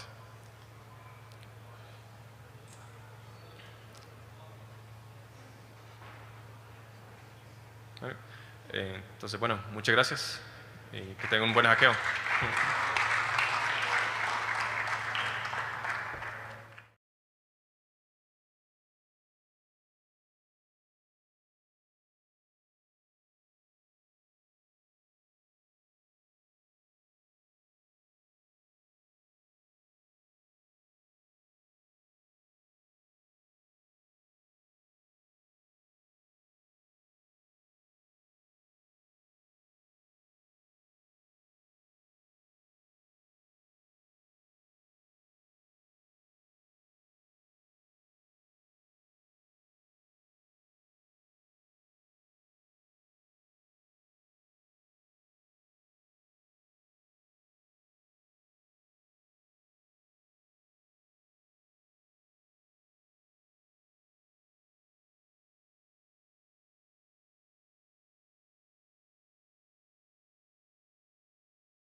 Tardes, I guess. Yeah, we are here to talk about why crypto is really, really awesome. Before of that, though, I would love to do a show of hands who here understands Spanish, because we may be able to do this thing in Spanish. If everyone understands it, otherwise, no. So if you understand Spanish, put your hand up. That is all. I think we're going to fall back to English still, but thank you for that. You can, if you have any questions about that, you can come ask us in Spanish afterwards. But yeah, we are WalletConnect, and we are here to talk about why crypto is really, really awesome. That did not switch there. That seems wrong. There we go. OK. So crypto is really, really awesome. I don't think I have to explain it. I feel like everyone agrees why crypto is really good. It has unlimited distribution. It's decentralized. All of these really cool things. The issue, though, is that while it is really, really cool, it has a big hoarding problem, where the people that got to it first kind of like got most of it, and now the new people getting in have less advantage. It's like less inclusive. You have to be early, basically. And at WalletConnect, we had this idea of what if Bitcoin has started by giving each person in the world one Bitcoin? How would the network effects play out? How would accessibility to this technology improve the world? And so Bitcoin is unfortunately really expensive, so we cannot just like buy 8 billion Bitcoins and give it to everyone. But we thought, let's do it with a different currency. Let's do it with a WalletCoin. And pretty quickly, we got into a big problem, which is if we're going to give something that is valuable for free to everyone, people are going to try to game it. They're going to try to claim multiple pieces. And so how do we make sure that each person only claims their part once? And there's this thing called Sybil attacks. It's pretty common, especially in like airdrops from the company, which is from different projects, which is when someone just like creates multiple wallets and pretends to be multiple people. Maybe they're doing like some activity to seem active, and then just like give them the money and they sell it. So that's not really good for the project. That's not really good for pretty much anyone except for those people. And that is called a Sybil attack. And we wanted something called Sybil resistance. We wanted to be able to tell people online. And we wanted specifically something that was both private, inclusive, and scalable. Something that the whole world could be onboarded into. Something that didn't require you to give out your personal information. And something that didn't really differentiate from early or late, that anyone really could sign up to. Something universal. And so we started looking into the options. Asking for email or phone serves as a way of identity, but it's like, I personally have like more than 10 emails, so it's not super Sybil resistant. Then maybe you could ask for a passport or an ID. But aside from like some people in some places of the world not really having IDs, this has a big problem with the privacy part, because then we need to store your info. Then we looked into something called Web of Trust, which is when people authenticate other people. And the issue there, aside from a bunch of like mathematical stuff, is that you need an initial Web of Trust source. So you need an initial set of users that you trust, and then people that are like super separated from those people, maybe someone here in LATAM, if this gets started in SF, it will be much harder for them to get authenticated as humans. So it's not super scalable. And then we looked into biometrics, which is something that everyone has. It's relatively easy to sign up and we say, OK, maybe this will work. And so there are multiple biometrics that we could use. The most important measure here was what they call entropy. Whatever we use has to have enough information so that we can tell 8 billion humans apart. An example of this is the fingerprint. You cannot, like, fingerprints are not different enough so that you could tell 8 billion humans apart just from the fingerprint. And also, if you make a little cut on your fingerprint, now it's a completely new one. So it is also super Sybil resistance. We have the face, but the face kind of has the same problem. Face ID from the iPhone can tell you apart from around like 30 million people. Obviously, it locks after 10 attempts, but if 30 million people try to unlock it, one of them could. So it's also not super scalable for us. We have the palm, which has the same issue with the fingertip, where you can just like make a little cut or have someone finger in the middle, and that's, again, a unique one. You have DNA, which could make me work, but aside from being even more creepy than scanning your eye, it's also really expensive to process and takes time, and it's a mess. So we go to the iris, which stays constant after you have grown up, and it's unique, it's easy to verify, and it's really, really hard to change. And so we started looking, what can we use for these irises? Maybe we can use our phone cameras. Turns out you need a really, really high resolution for these things. and the phone cameras are unfortunately not enough. Same thing for off-the-shelf devices that are built for this, like whatever Clear uses, or all of these other sources. These also have the issue of they're usually made to verify, not identify. So what that means is you will put in your ID, and it will say, OK, let's make sure that this is Miguel. I'm going to check their iris with like the iris that we have stored for Miguel. What we want to do is make sure that my iris is not in a list of 8 billion eyes. And so those tools are not built for that. And they were like, OK, maybe we have to build custom hardware. And that is not great. No one wants to build custom hardware. It's a really, really hard problem.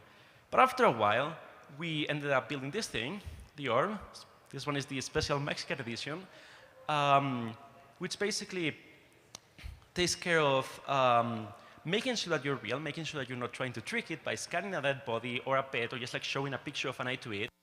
And then it will look at your iris and it will compute what we call an iris code, which is then used to register you without actually having to save the photo of your irises. Because that, again, privacy is really important. And so we have a solution that will, is this thing one slide? Kind of have the feeling that every time that I press the button, it's just like one slide below. Anyways, we can work with that. I'm just like sorry for the context before. Basically, we have a solution that doesn't require images or your name or contact info anyways or traditional KYC. We just have this iris code that is computed from your iris. But that's not really enough. We wanted something more, because even with the system, if we just like said, OK, this wallet is verified, then you can kind of track your wallet across different usages of the protocol and figure out who they are. And so we looked into using zero-knowledge proofs. Now it jumped to. Anyways, we looked into using zero-knowledge proofs in order to fix it. And we ended up with a system that is pretty complex. Jumping around. Anyways, we ended up with a system which is like pretty complex, but it works really well. It preserves your privacy. It's fully private, even maybe anonymous, where you can just like get scanned, you get added to the list, and then you can anonymously verify that you are on the list, which are revealing which entry of the list you are. So this was great. We said, let's go outside, let's try it out. We went all around the world to more than, oh, it's just like delayed a few seconds, OK.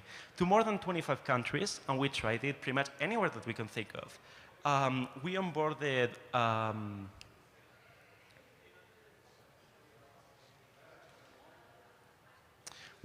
more than 650,000 people. It's changed a little bit since this image because we keep growing. And it is fully open source as well. You can check the code for the open source protocol, and we're going to continue open sourcing the hardware of the orb and everything else. But there was one thing that kept coming up. Since everyone was saying, you built this whole system to give out your coin, to give out WalletCoin to everyone. Isn't it a shame that you're only going to like use it once and then throw it away? And there's a bunch of other apps that could also use this Sybil assistant that you're building, and something that is as scalable as this. Why can we not reuse it? And yeah, we went and we built that. And we built a protocol called WalletID, which allows you to reuse the same security and verification that we have created ourselves to do all of these things. And so WalletID is a protocol to anonymously verify that, first of all, someone is a real person, but also they've never done something before, like claiming WalletCoin or voting on a governance proposal. And it does this completely anonymously. It will not reveal any information. So for example, I can prove I'm a real human and I have never claimed WalletCoin, or I have never voted in a poll, or minted an NFT, or redeemed this airdrop, or even completely Web2 things like join the Discord or follow someone on Twitter. And the system that enables all of these is really, really complex, specifically because you want to maintain privacy. But the really good news is that you don't need to really care about any of these things. Integrating this whole thing into your app basically takes this code. You put this in, it will show a CAPTCHA-like widget, which is there, that CAPTCHA. And so users can just like click that, scan the QR with that shows up with their WalletCoin app, actually using WalletConnect, we saw before, and then you just like verify that either through an API or on-chain with our contracts, and there you go, you have Sybil assistance. So for example, if you have this example airdrop app, you literally just have to add a wallet ID in there, and there you go. It will pop up in the app as this application wants to verify you're human, you click verify, and you get the whole thing that you can then verify anywhere. So it's really, really easy, and it's really, really powerful too. It's super flexible. We've been talking for ages about all of the really cool things that having Sybil assistance could enable, and now we have Sybil assistance, so we can start playing with all of these forms of quadratic voting and funding. We can do airdrops, we can do social incentives, all of these really, really cool things. And also, you can use it, obviously, right now. We have developer.WalletConnect.org. We also have WalletConnect.org/Mexico, which has all of the resources that you guys will need. And just like to show again how easy this is, Paolo here is going to actually add Wallet ID to an app from scratch. So we're going to take an app to Mintable app, and we're going to show you how you would make that Sybil assistant. It's a really simple app. It doesn't even use on-chain. It makes use of the API. But I feel like it's a really good example of how easy it is in literally 5 minutes to make sure that your users can only make an action once or register or any of these things. While that's loading, I'll share a bunch of examples of what we've been using this for. One of the things that we've been doing is we have a Discord bot where Discord has this really big spam problem traditionally, even though they have captchas for signing up, because someone can just like complete the captcha multiple times and then you just join with multiple accounts and start DMing and spamming people. And so we made this bot that allows you to verify Wallet ID once you join the Discord, and then it will make sure that you can only have access to the channels that you want your users to chat to if you've been verified once. So that makes sure that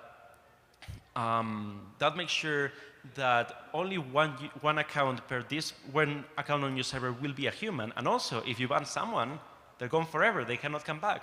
So I feel like it fits really well the idea that we traditionally have of one user equal to one human. Now Paulo is going to demo how you would set up from scratch. All right.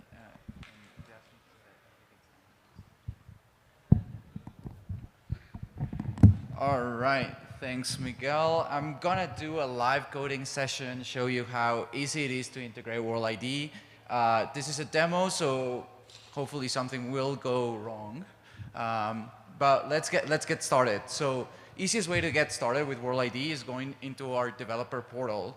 Our developer portal will walk you through all the ways that you can integrate World ID. And basically, we have two ways. You can integrate on-chain, or you can integrate with our API. Under the hood, the API is doing the same thing. It's calling our smart contract to verify everything on-chain. We just abstract that complexity for you if you just want to do something off-chain. So as Miguel mentioned, what I'm going to do is show you an example of claiming POAPs, but you can only claim once, verifying that you're a unique person claiming a POAP. So we have this very simple website where I can claim a POAP, but anyone can come in and just get all the POAPs for themselves. So what we're going to do is we're gonna create an action in our developer portal.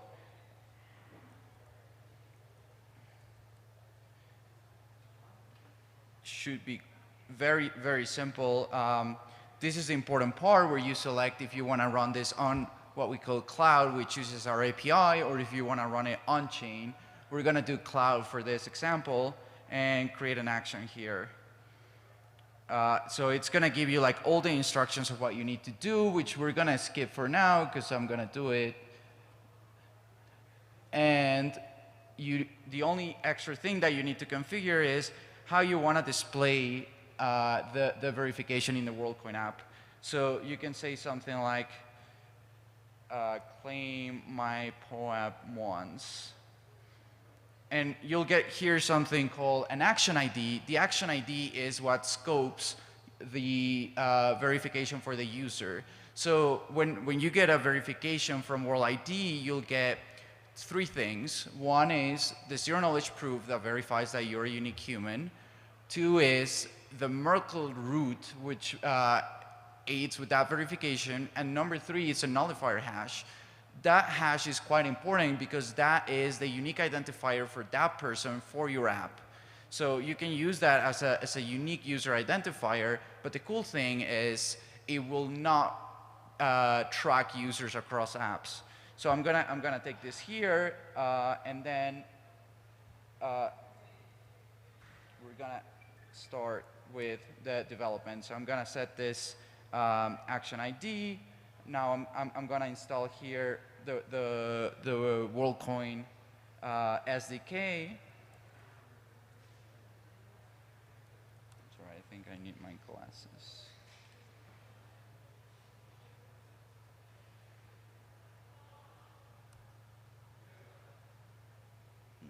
Looks like internet is not helping us out here.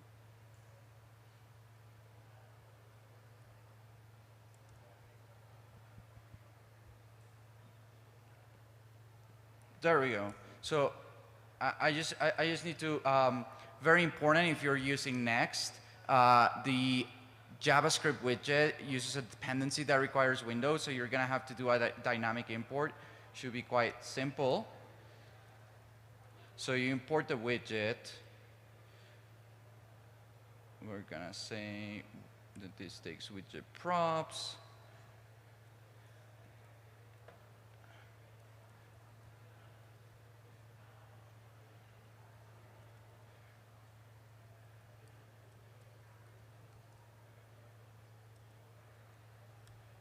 And I have the widget. So I'm gonna insert the widget here.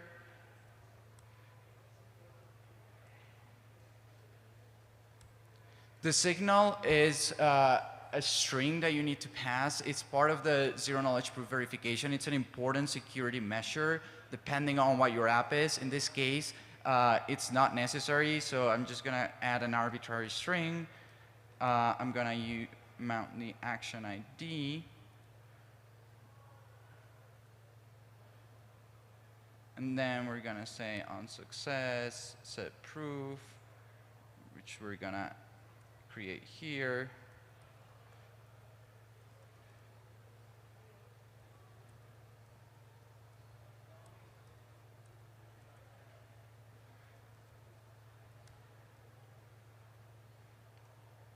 All right, and then we're gonna say like, don't let the person claim the POAP unless the proof is set. And we're gonna run this.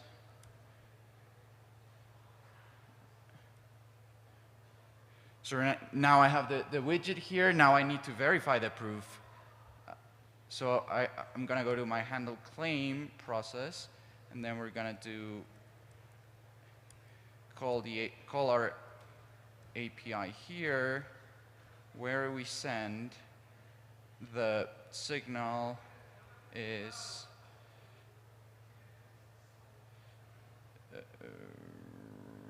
my POAP, and then the proof. And then if the response is successful, we're gonna redirect the user to the claim URL. And if it's not, we're just gonna console error.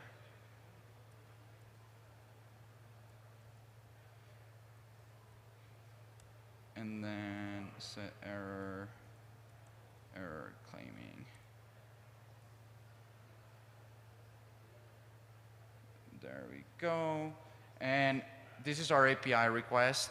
So the cool thing is, like, if you're using our API in the developer portal, you just need to call our API to verify the response. So it will look something like this.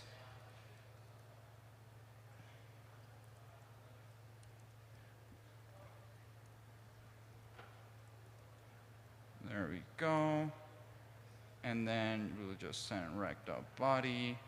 And then again, if verification response is successful, we'll send the POAP URL.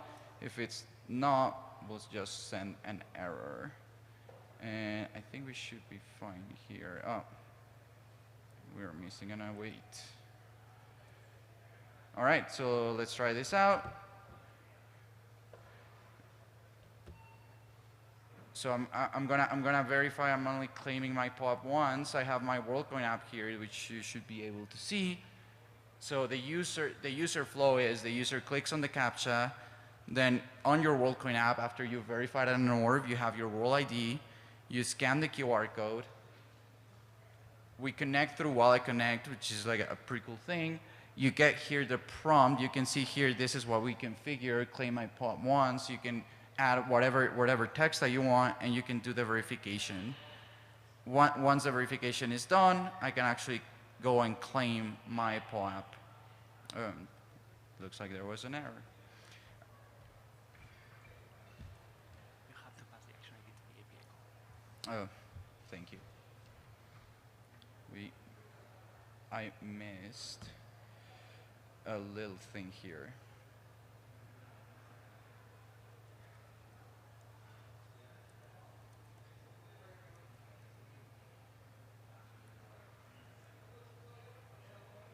Let's try this again.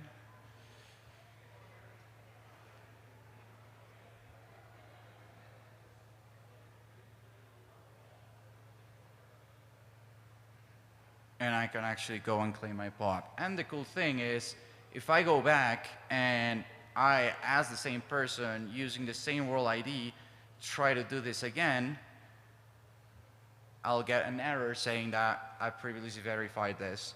So it's quite easy to integrate. If you want to go the smart contract route, you should just go to our starter kit.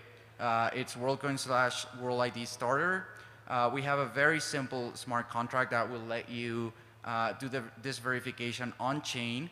As you can see, the critical code is just calling our smart contract to verify the proof, and if it's valid, you just execute your action. If it's not valid, it'll just revert. So should be quite simple. If you guys have any questions, we'll be around, and we're happy to answer English or Spanish. And yep, thank you so much. What? We can go, or we can do more stuff. I think we can go.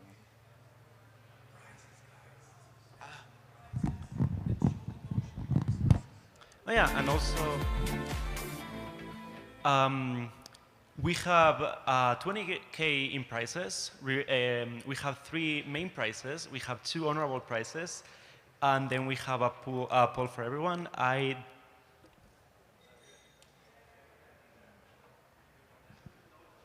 Yeah, and we also have, love the notion.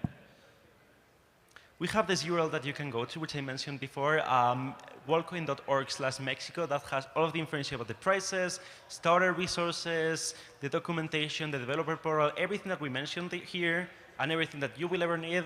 It's on that page. Again, it's WalletConnect.org/Mexico. And as I was saying before, we have 20K in prizes, which is for best use of the protocol. We have 5K, 3K, and 2K for the 3 best uses.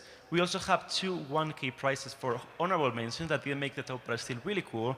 And then we have 8K distributed amongst everyone else that qualifies. And yeah, really, really excited to see what you build. Like we said, we'll be on the booth most of the day. We're also in the Discord.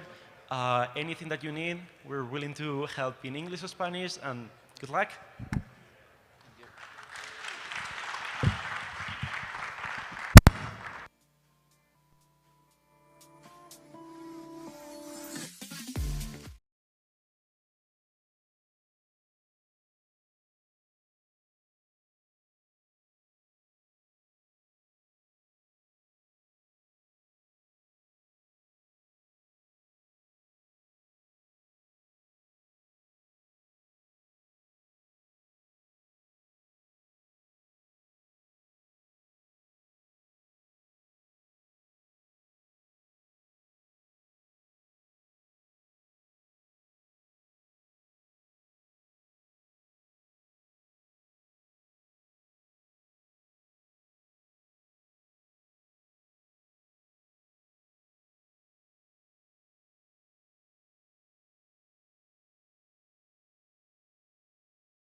Guys, this feels cool. I mean, like I flew in from Europe yesterday, and this, for me, my body is probably kind of giving that talk at an after hour at 6 a.m. in the morning.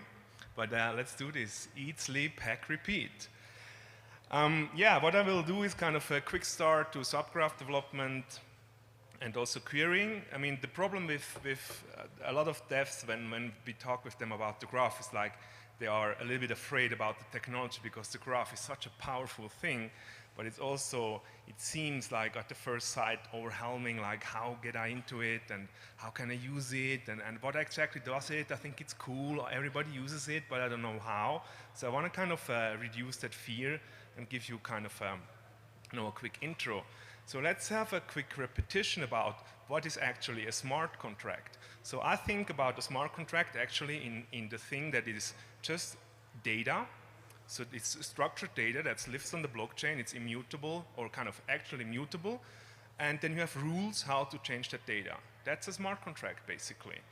And the smart contract by itself, it always knows about its current state, who owns which NFT right now. But it does not really know about historical state, but the blockchain knows. But the smart contract by itself knows only about the current state. So let's look at that example. So if you look at the standard NFT smart contract, this is the data. Like you have just a list with token IDs, owners, and then some random metadata or URIs. If you're lucky, then they're not on Google Cloud. But yeah, and that's the state. You can always query the smart contract who owns which token. But what you don't know, like by just looking at the state of the smart contract, who owned it before. So that's a problem, especially for NFTs, like there's this big word about the provenance, but it's also other stuff that's interesting that when we want to look into the past, like for example on Uniswap, how did the prices of a pair kind of develop, or how did the TVL of a certain protocol change over time? Very interesting data, but you need to look into the past of the smart contract state, right? So it would be nice to have kind of something like a time machine, right? That you can just kind of go back in time and see like how was the state of that smart contract yesterday or like before yesterday, a week ago, and so on and so forth. So that's one way how you could look at what the graph is. It's kind of, it gives you this possibility for this time machine. But not only that, or kind of to understand it a little bit better, first I said, like the smart contracts are basically data and rules how to change the data. And if you want to change the data, what you do is you send a transaction to the blockchain so that that data actually gets changed, right? And that's what we look at with the graph. We look at the transactions. Another angle on the whole thing is when you start to develop dApps.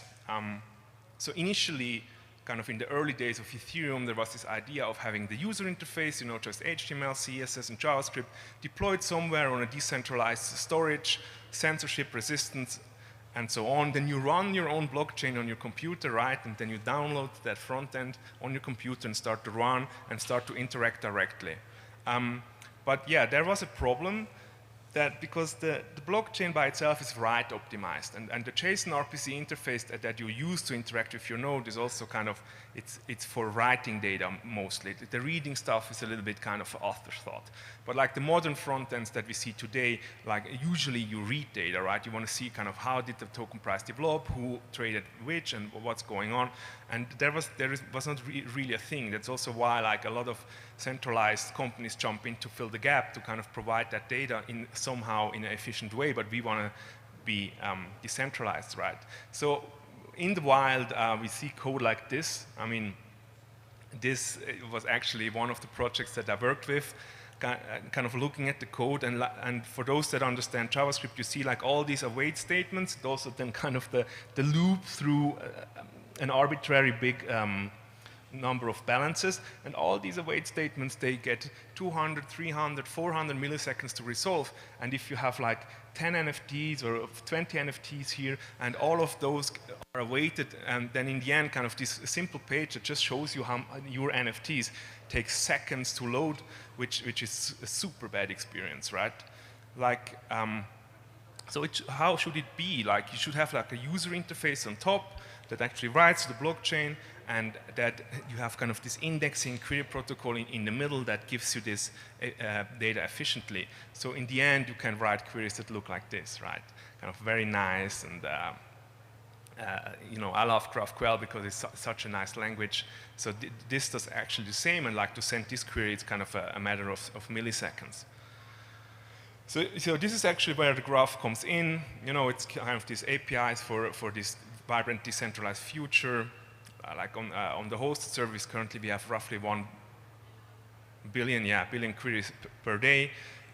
Big names like Audius, Uniswap, Mstable, Enzyme use the graph. It's kind of, it's well used. And now there's also kind of this decentralized indexing network protocol launched 1 year ago, so you were not only able to kind of use the centralized hosted service, which was a proof of concept, but you can really have like decentralized subgraphs and data. So there is kind of this network with 170 indexers that are kind of individuals. There's this redundancy across the world. It's fast, cheap, and reliable, and like we're going towards this global open API. So in the end, you can build truly decentralized apps. But again, so to get back to what we can do here is like, there are 2 bounties from the graph, and I'll show you how to get those now. Like there's the best use of an existing subgraph, which is a little bit easier. So we have a winner and a runner-up. So the winner gets 2K and the runner-up 500. And then the best new subgraph, which is more heavy, but also more cool to do, is the same. So it's kind of a little bit of strategy. So what do you want to do? Do you want to do the easy stuff, but you have more competition, or do you want to do the hard stuff, but it takes you more time? But that's up to you, but we're happy to help. Bonus points for the judging is, if you go with the new technologies like Substream, I do not talk about this in that talk, but you can read it online, or you use the decentralized graph network. Right, so how do we do it? Yeah, a subgraph, explained again, is kind of this thing where you write kind of a data structure.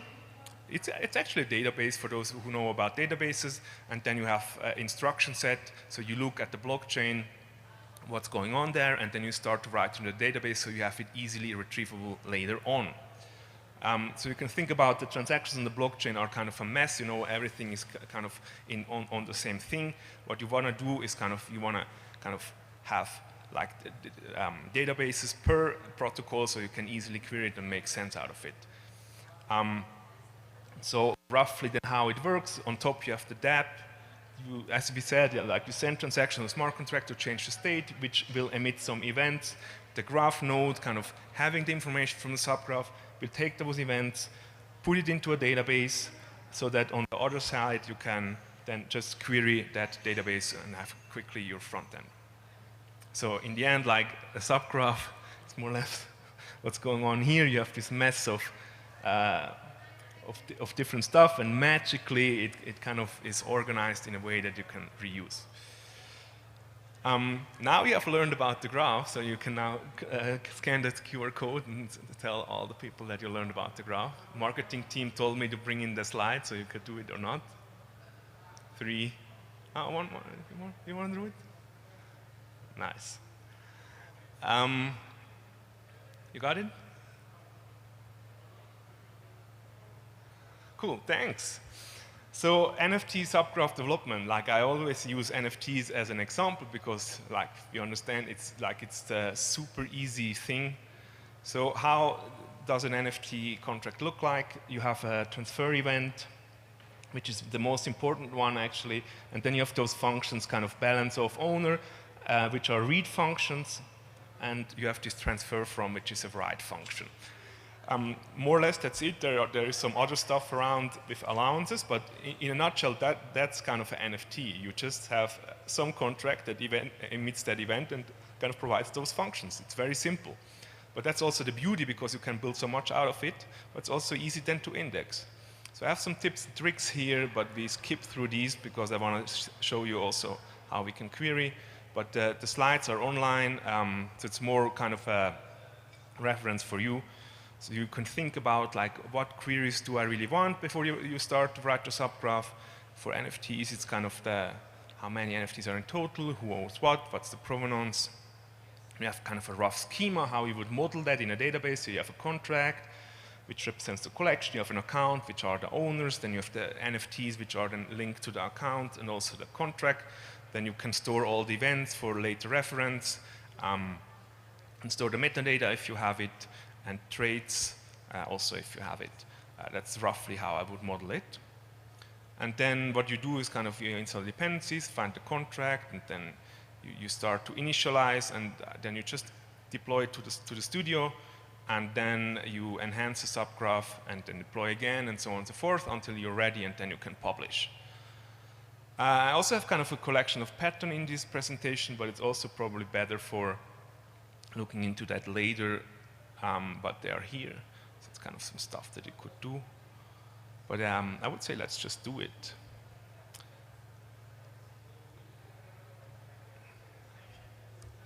Can I go into this terminal list or something? No? Right, okay. So I hope you have Graph installed, right? On latest version. So what can we do? We can go to Etherscan, and I don't know, I could just go for a random NFT. Then you can just copy the contract out. Actually, you can just do graph init dash dash what is it, index events. And this dash dash index events, actually, it's kind of the trick to make the initialization much, much faster. And we need to document this a little bit better, but like, now I tell you. And if you do this, then a wizard starts, and then they ask you, so, okay, which protocol do we want to index the graph supports? Arweave, Ethereum, Near, Cosmos. We are on Ethereum here, so let's go with Ethereum. Then, like, in which product you want to initialize, there is the Subgraph Studio, which is the new one, where you can publish to the decentralized network, so we always go with the cool new stuff. And then we give it a slug, so let's name it hash masks subgraph. All right. Directory to create in. Yeah, let's go with this hash mask subgraph, why not? Then before we use the protocol now, we kind of take the chain. So we go with Ethereum mainnet. Contract address, I already got it, so it's this one. You just go with the address. Oh, shit.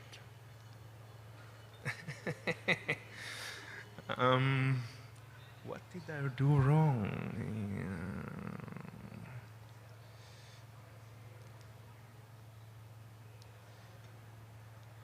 Can I just try again? Visual Studio.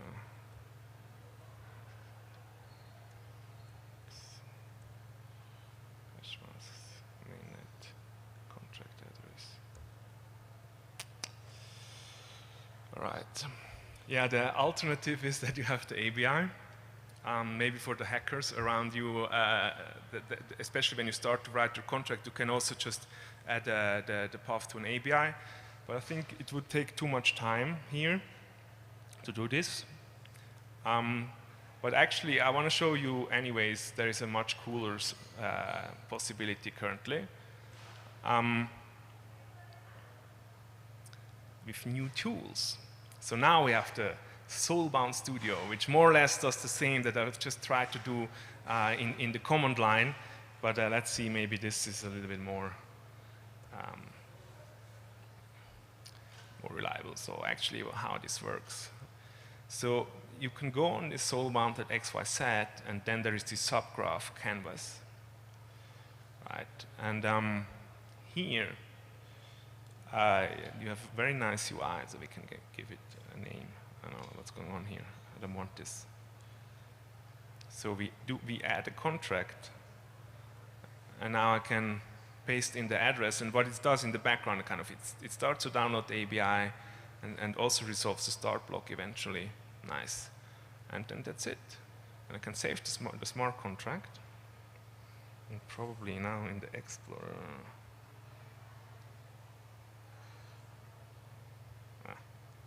Here. Nice. Okay, cool. So you see, I have the contract, and you see, okay, the contract has these events. So I have the approval events. I don't really care about the approval actually. Like I just want the hash must have a funny feature. So the name, so I have the name change event. So let's change this.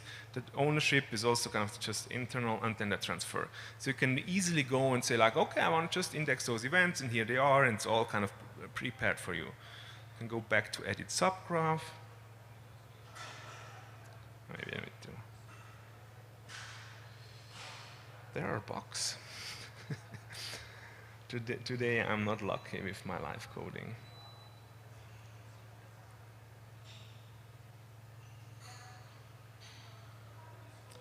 Maybe it's because of this.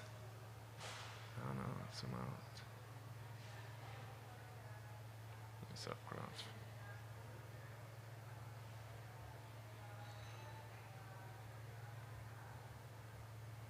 Ah.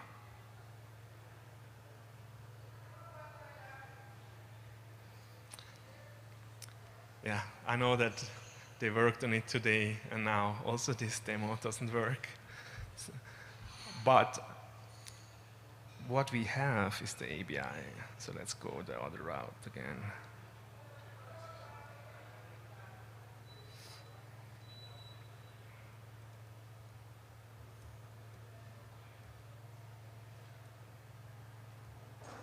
Oh. Shit. I cannot work with VI on the English keyboard. Oh, let's do this. Any private data that would reveal if I do this? Or maybe let's do a new folder.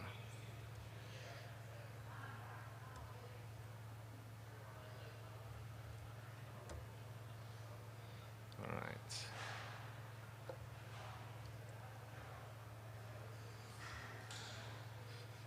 Okay, graph init. Index. Ethereum. SolQL Studio. Hash masks, mainnet, contract address.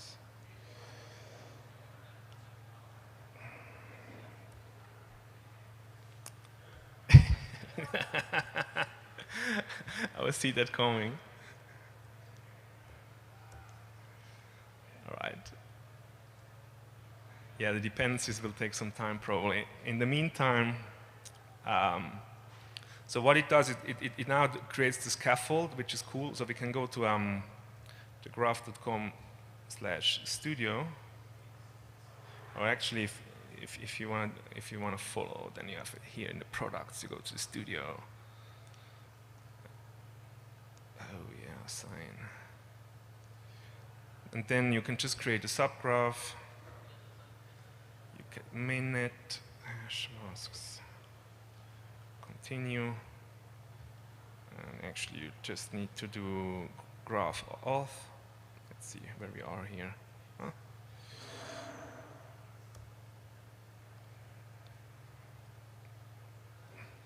So what we have here is now it initialized the subgraph for us already. So you have the subgraph YAML, which says like which source. We can also add the start block here. Which is, you can see at the transaction when it was deployed. It saves us time thinking, and so on and so forth. You also have like auto-generated schema. You see similar, like all the events are just indexed, and you have also the auto-generated mappings. So you can easily just get started with that stuff, and don't need to overthink. And yes, and I would not really do much now. We just kind of say, yeah, that looks good, just deploy. I probably need to do graph code gen first. Yeah, nice. Deploy.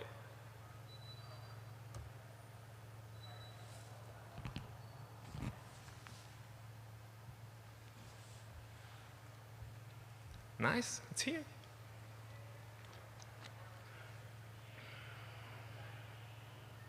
See, it's already syncing. And, ooh. Did it fail now? No. And then you can go already in the playground and start to, yeah, and it already starts to have data. Very cool. Also, when you do this here, you see this query endpoint, and this actually kind of the next thing, how to query the stuff from the graph. So from the studio, you have this GraphQL endpoint that you can also use in your front end then, but you can also go here and start to inspect. And I know, for example, like the hash masks, they can change names, so I can say like, okay, ID name, new name, what happened here, and then you can just send this query, and then you see, okay, someone changed the name to this, or 11, Mark Cuban, Doge, Nikola Tesla. So we already have like, you see, it took me 5 minutes, and we already have like very valuable data about the contract ready in a nice GraphQL interface. Yeah, so that's about developing subgraphs. So if you want to go, like if you just do this, you probably don't get the bounty. You should then start, you know, to change the schema, change the mappings and so on. But like if you have that first step and you want to extend your subgraph, then come to our booth, and I'm happy kind of to explain the concepts. You can also go to the documentation, how to proceed from here further. But I want to spend some time also here on this next slides. How to query data from the decentralized network. We also don't need to go through the slides, but this works like this. So you have, again, the graph. And then there is this one product called the Graph Explorer. And here you see all the subgraphs, like all the 439 subgraphs which are deployed to a decentralized network yet now. And you can scroll through them, and there are very interesting ones. So for example, yeah, you have, I don't know, like Lido, Ray, Mainnet, pull together Sushi, Hop Protocol, some doodles, Ethereum blocks, you can query if you want. And there's this ERC-721 marketplace that tracks kind of marketplace volumes and stuff. But like the one that I like the most actually is the CryptoPunks. So you can search for CryptoPunks, and then you need to be careful. Always go for the ones with the highest signal. That's what curation is here for. I think this one is a scam. But yeah, it's a decentralized network. Everybody can deploy. Right, so how it works, again, here you have a playground similar to before, so we can see like, okay, which accounts do we have? Send the GraphQL query. You can start to a little bit explore it. But actually, the cool, like it really gets cool if you do this. So you can get that query URL here, and then you go to GraphQL-online.com and paste it here. But like the next step is also you need to have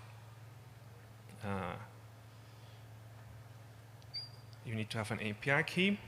You can also go again into the studio, and then you can create API keys here. You can just create one, and then you can use it. So you can copy that API key. There are 1,000 free API keys initially. Queries if you do this, and then you just need to replace the API key here with your API key. Sorry? Should I take the other one? Ah, here. Okay. All right.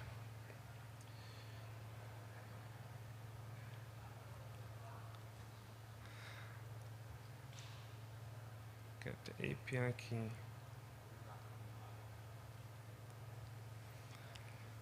Nice. Again, and now I can say, for example, like I get, this is actually interesting. So who wants to know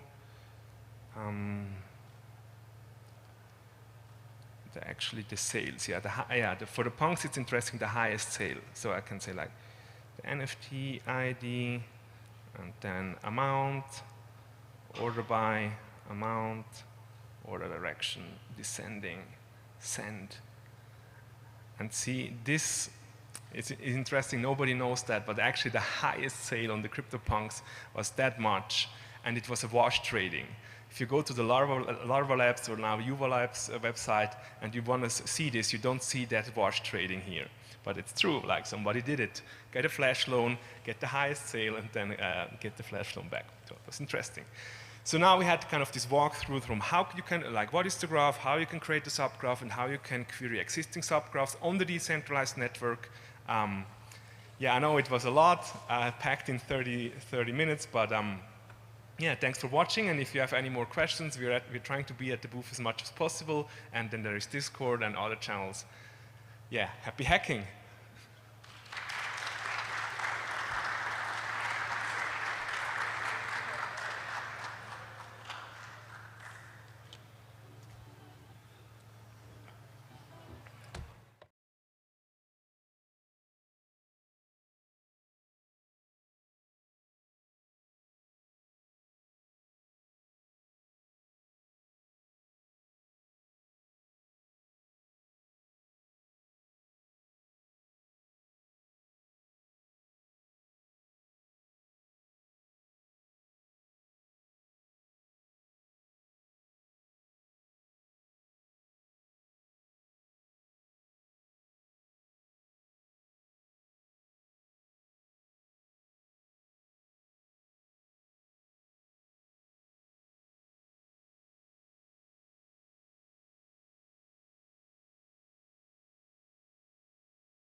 I'm here to present SolQL.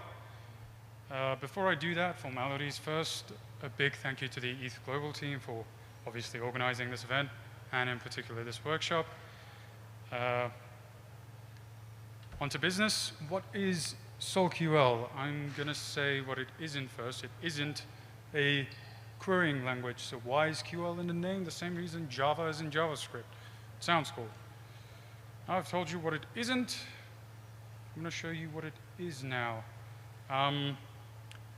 The most brief description would be, it is a tool that mimics hard hat forking, but is much quicker than hard hat forking.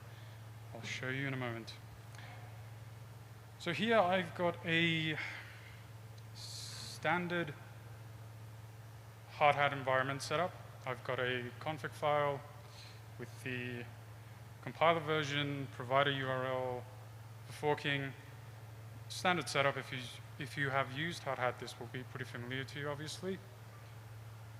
So the smart contract I'm going to be testing today is called the query contract. And in order for this to work, we need to impose some restrictions on this query contract. So one of those restrictions is it has to have a function with this signature right here. So it has to have a function named query, which returns bytes memory. So what is going on here? Basically, what we're doing is we're taking the Uniswap v2 factory contract on Goerli testnet, and we are calling the all pairs function to get the ith pair. And then once we have the ith pair, we call the token 0 function to get its first token. Now, there is a specific reason why this example was chosen. I'll explain that later, but let's get into the comparison first. So this benchmark repo is available on our website over here. So you can try running the benchmark yourself, see if you get similar results. Without further ado, let's test SolQL first, and then I'll test hard hat forking afterwards.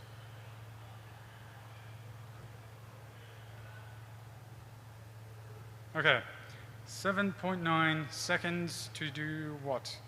To get 10 pair contracts from the Uniswap v2 factory, and then get their first token. Cool. Now, 7 seconds does sound slow, but we are offering this as an alternative to hard hat forking, which gives us the following result.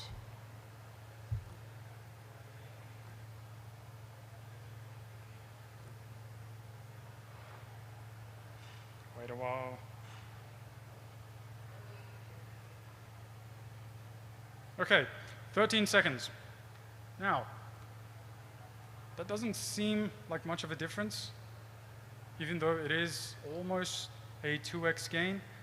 But what ends up happening is, as we increase the number of token addresses we are fetching, the difference goes up quite quickly.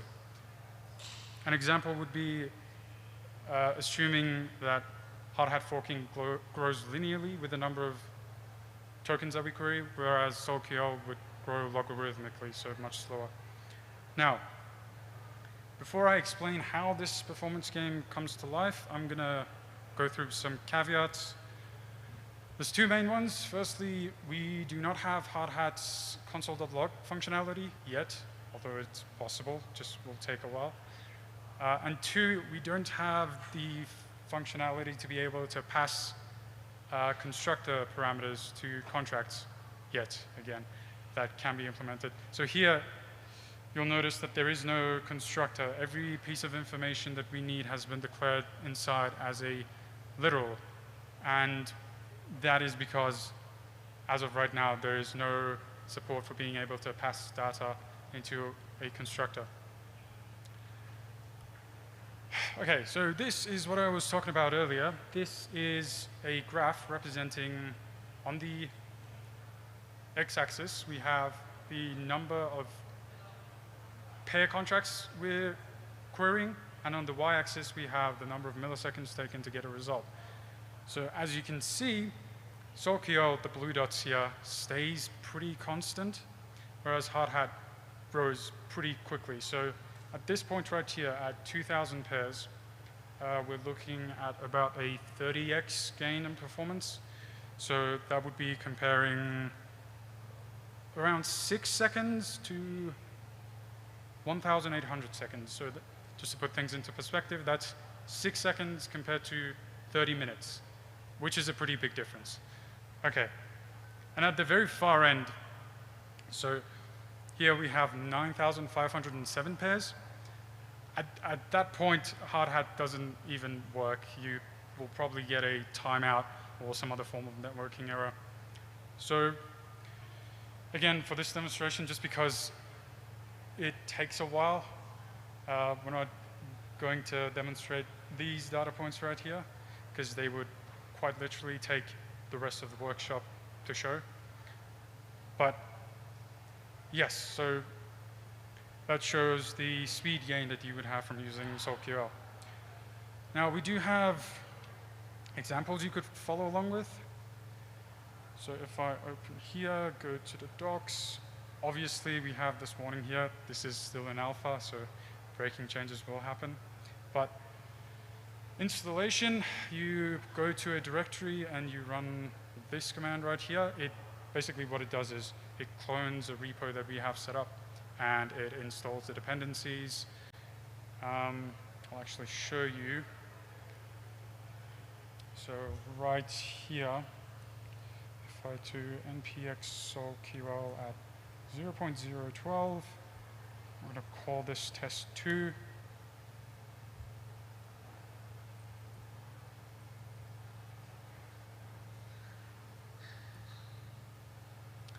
So we get this test2 directory.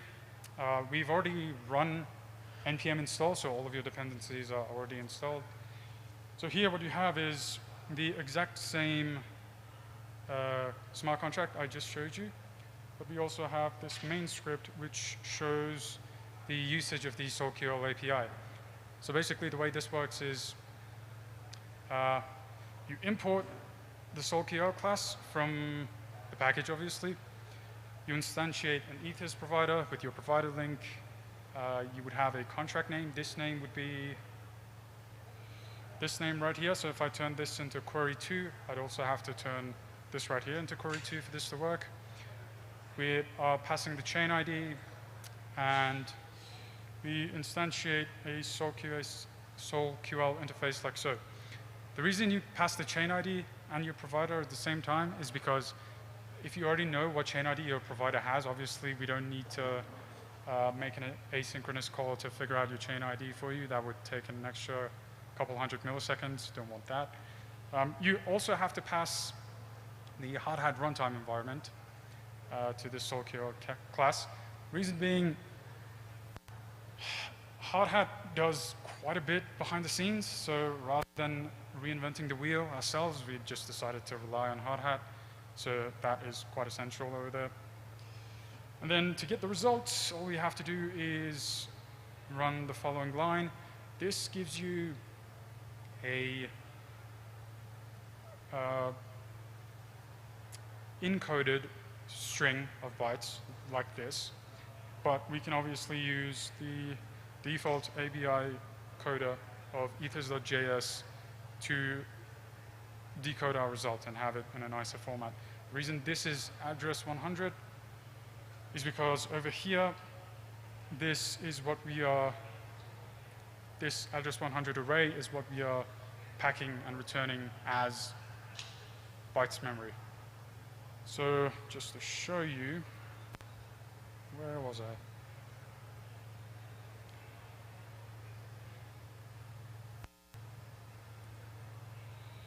If I go here, and if I do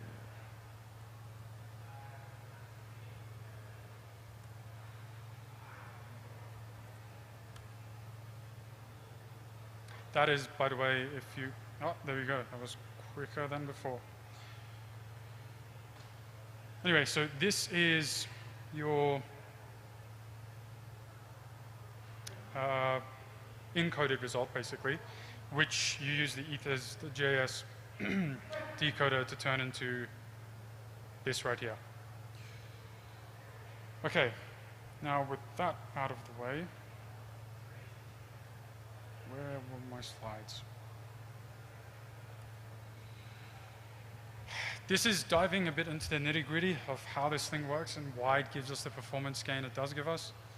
So firstly, I'll explain what SolQL is doing, and then I'll go through what Hardhat is doing and why Hardhat is slower than SolQL.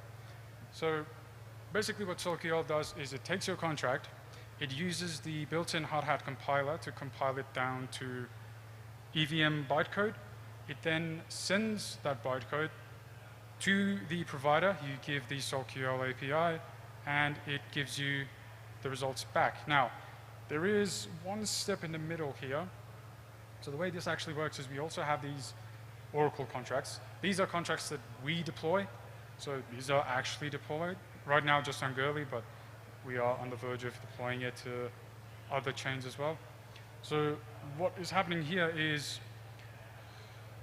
basically we call this function here when we want to simulate our smart contract, which takes in the bytecode of that smart contract and then deploys that contract using this assembly block here, runs the query method on it and returns the result. Now, in real life, this would cost gas.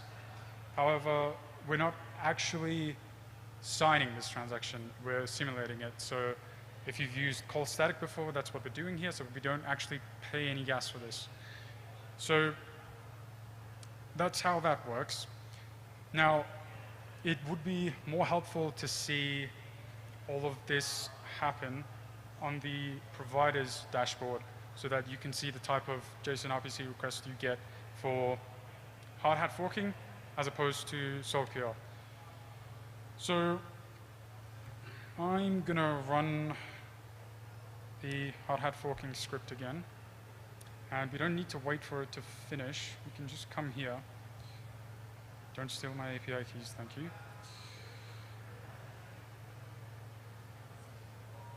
Okay, this is what Hardhat does. Recall that smart contracts have a storage address on the global Ethereum state. So what Hardhat does is it has a local EVM instance, but it doesn't obviously have access to the entire Ethereum state, because if it did, it would be a full node, but it isn't. So what it does is, to get the data it needs to do its computation, it sends your provider ETH get storage at requests. So this parameter here is actually a smart contract address. So if you look this up, this could be the V2 factory, or it could be the pair. Actually, we can probably do that.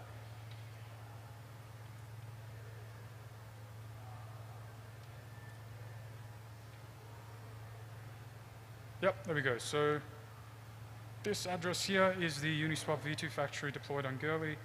So obviously, we're getting data from the smart contract, but we don't have the data locally, so we send JSON RPC requests to our provider to get the data.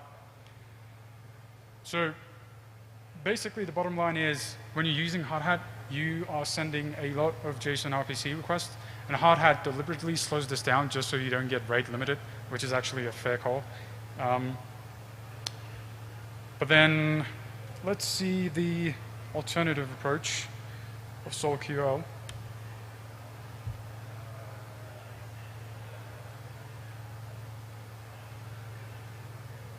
Again, we don't really need for it to finish. Right, this is all we get, a single ETH call.